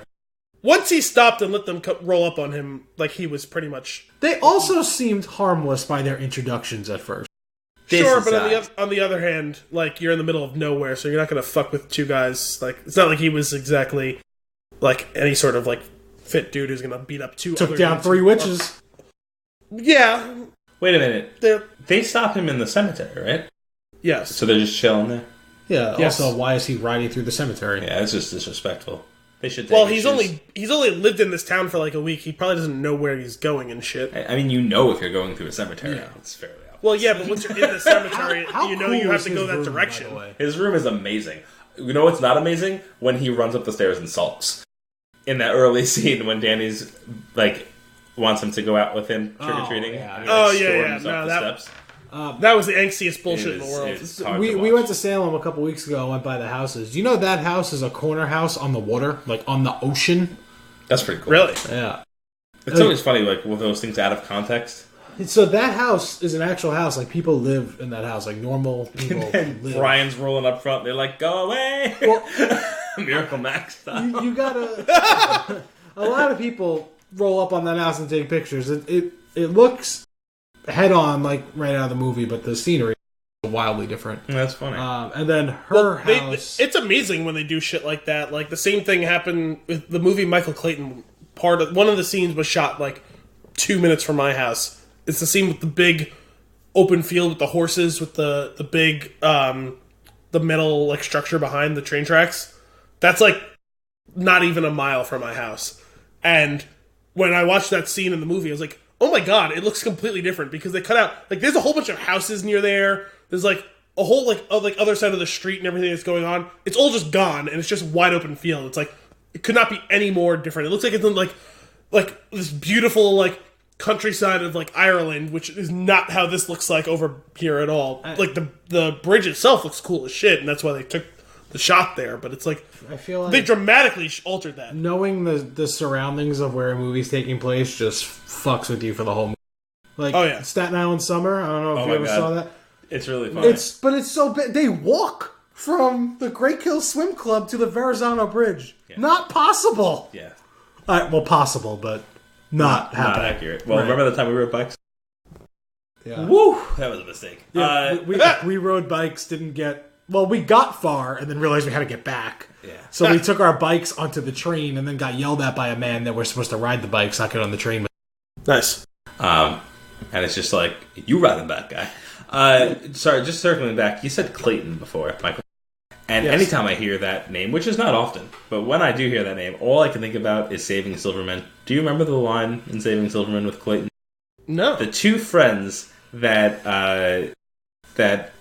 Jason... Jack Black, Steve Zahn. Yeah. Yeah, well, no, but the Jason Biggs is set up with like these 2 friends by Judith that are. Oh, like, yeah. similar. And when they're introduced to each other, and he goes, Wayne goes, Clayton, and then they both attack them, and JD goes, die, replacement friend, eat shit, fake Wayne. I love that movie so much. It's funny when I think of Clayton, I always think of animated Tarzan when he's learning how to like speak English, and he's like Clayton, Oh my god! and he's like he like loves learning that word for some reason. He's like, and then he starts walking around like him. He's Clayton. With his chest puffed out.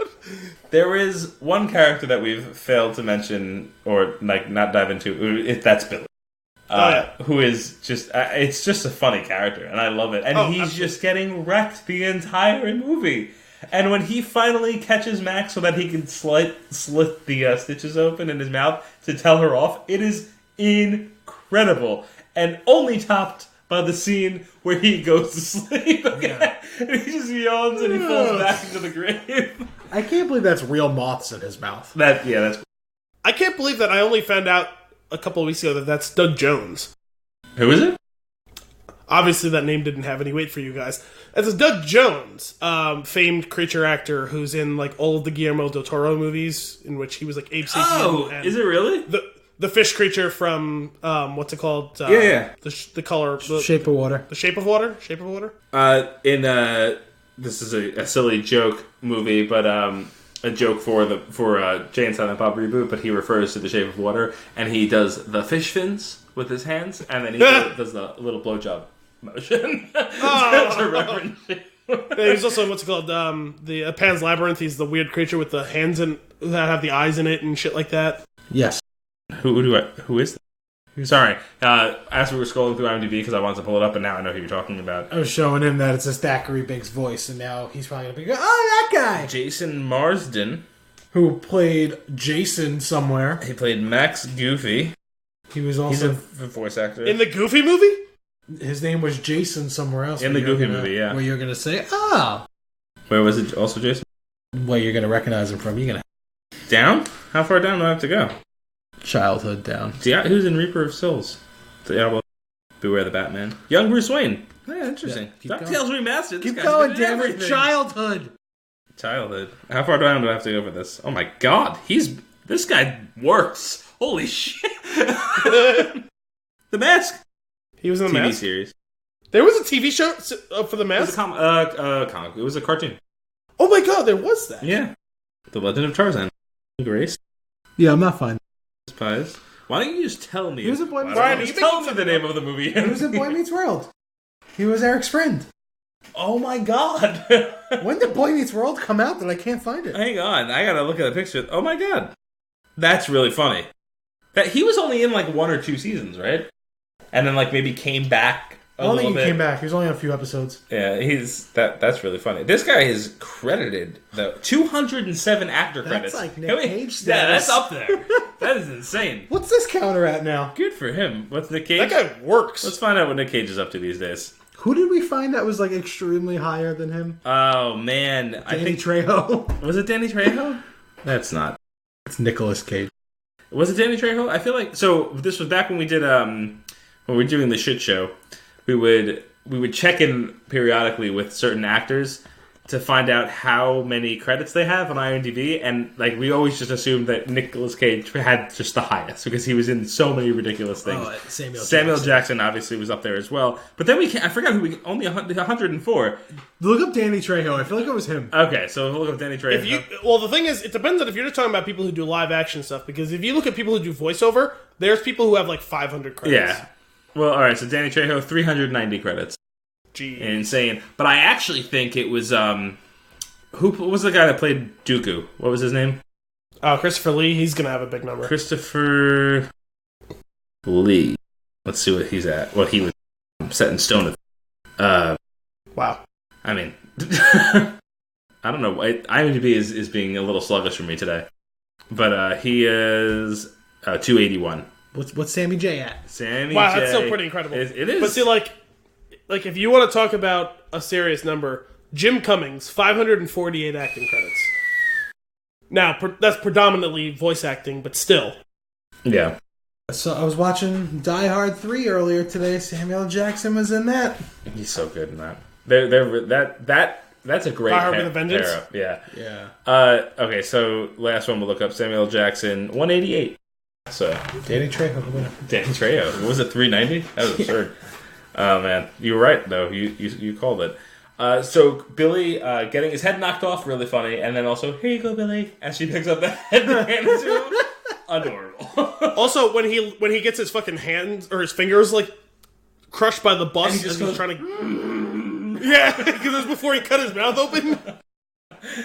Also, that was a really dark story, which they like gloss over really quickly. Yeah. Like, oh yeah, like he was in love with Sarah. with Winnie, and then Sarah was fucking around with him, and then Winnie fed him poison, sewed his mouth shut, and then they buried him alive or whatever. Like, holy shit, dude! That's dark. That's Disney. That is some.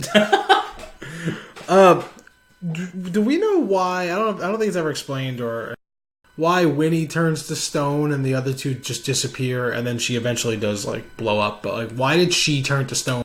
Probably just dramatic effect. Stupid. Wait a minute.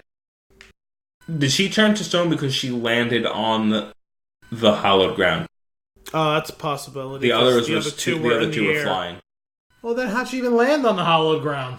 Well, I think she was like on the broom, and then I think she comes off of it and like all of the craziness. I don't know. I could be wrong about that, but also that scene's intense, and like Max looks terrified, and rightfully so. She turns into a stone holding him. His shirt rips. He falls down, and he looks like he's ready to just fight whoever's going to come up to him. Well, he's getting manhandled by a 300-year-old woman, so Yeah, But you know, like absolutely manhandled. She grabs him by the chest and lifts him up into the air. all they had Ice and Jay. They could have just gave one of them the potion. Nah, they weren't young enough. The thing is, they don't really go But into Max it. That, like, was. yeah, no, but the thing is, I don't think the two of them were supposed to be high school bullies. I think those dudes were in their 20s. Like, in the movie. maybe it had to do with Max being a virgin. Ooh, that's a good point, too. But let's be serious. So is Ernie. But, no, can we go back to the fact that Bette Midler has stronger forearms and shoulders than me, in which she was able to lift a 15-year-old boy a witch. up into the air? Witches have crazy powers. How witches work. What else you guys got? Any closing thoughts on this movie? Well, this movie is like way better like written than it has any right to be. Oh yeah, I agree with you. I mean, like, there's like some solid like one-liners, some setups to jokes, just general like even with some of the plot holes in the story, like overall the story is pretty well written. Yeah. Like three-dimensional characters, including like a young girl, teenage kids, these 300-year-old witches. The zombie has its own backstory and storyline, and character development. A fucking cat, like.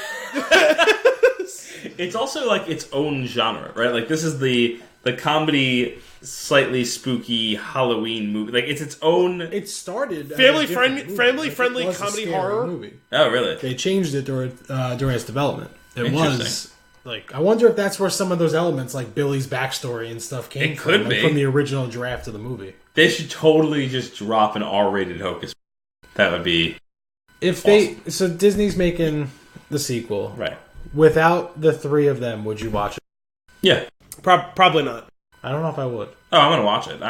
If they're gonna make a sequel to it after all this time, I want to see what it's about. They wrote. I mean, there's that book. I am curious how that is. They clearly have a story, so I'm curious. Do you think Disney is just gonna ruin properties though with this service by making? Well, the thing is, like, let's see when they ruin one. We'll talk. Oh well, hang on. Home Alone was ruined long before this. Home Alone. All right. Home Alone 1 is good. Yeah. Home Alone 2 is good. Home Alone 3, not bad. Never saw it. It's not terrible. It's not good. I didn't see 4 or 5. I didn't but either. 3 not bad. But like, and I'm unfairly judging 4 and 5.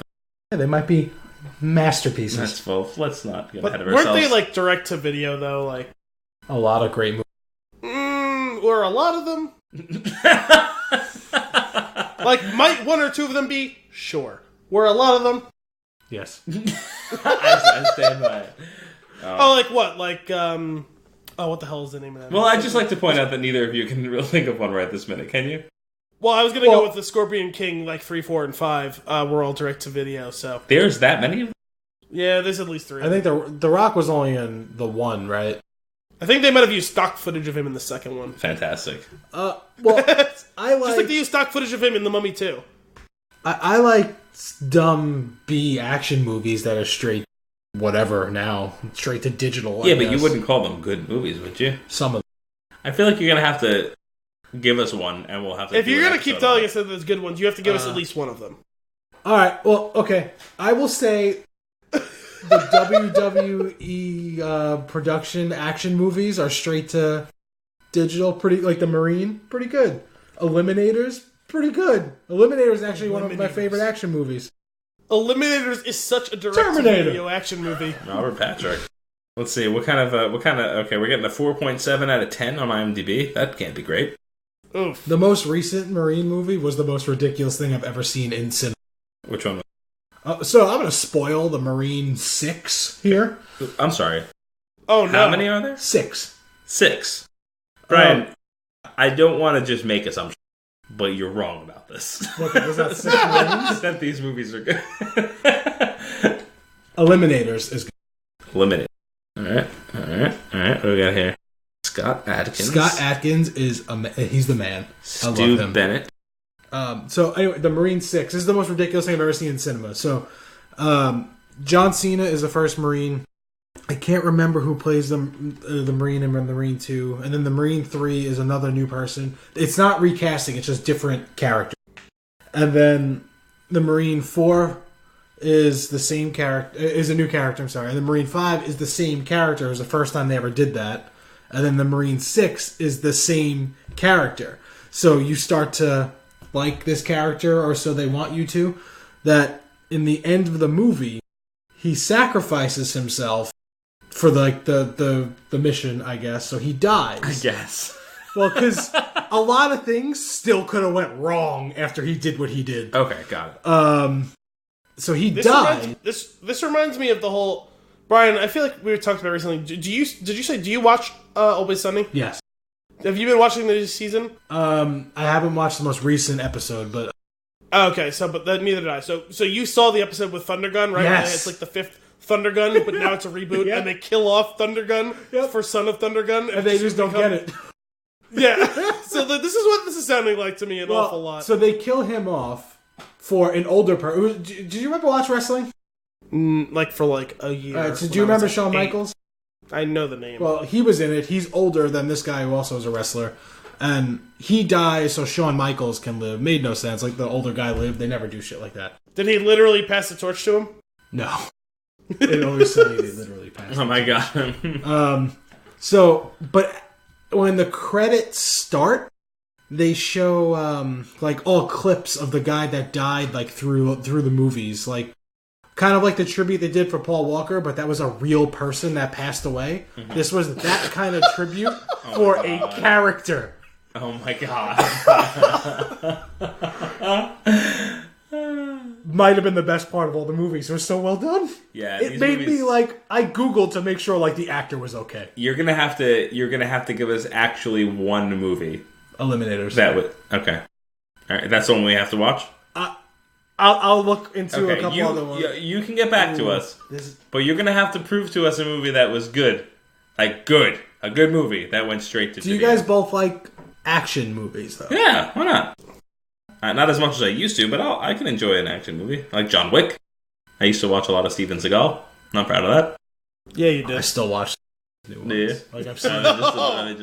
No, he's still making movies. You're still watching them. I've watched a lot of recent. Guys, I think it's time to get out of here. Yeah, I gotta go. Yeah, probably. That's all for this week's episode of Flix and a Six. We hope you enjoyed it. As always, if you have a movie for us to review or nuggets for us to discuss, you can send those requests to flixandaSix@spintune.com or tweet us at @thespintune. Tune in next week for more movie and beer goodness. Until then, I'm Anthony Costanzo. I'm Al Bielsi. Brian Rooney. Get the eyeballs.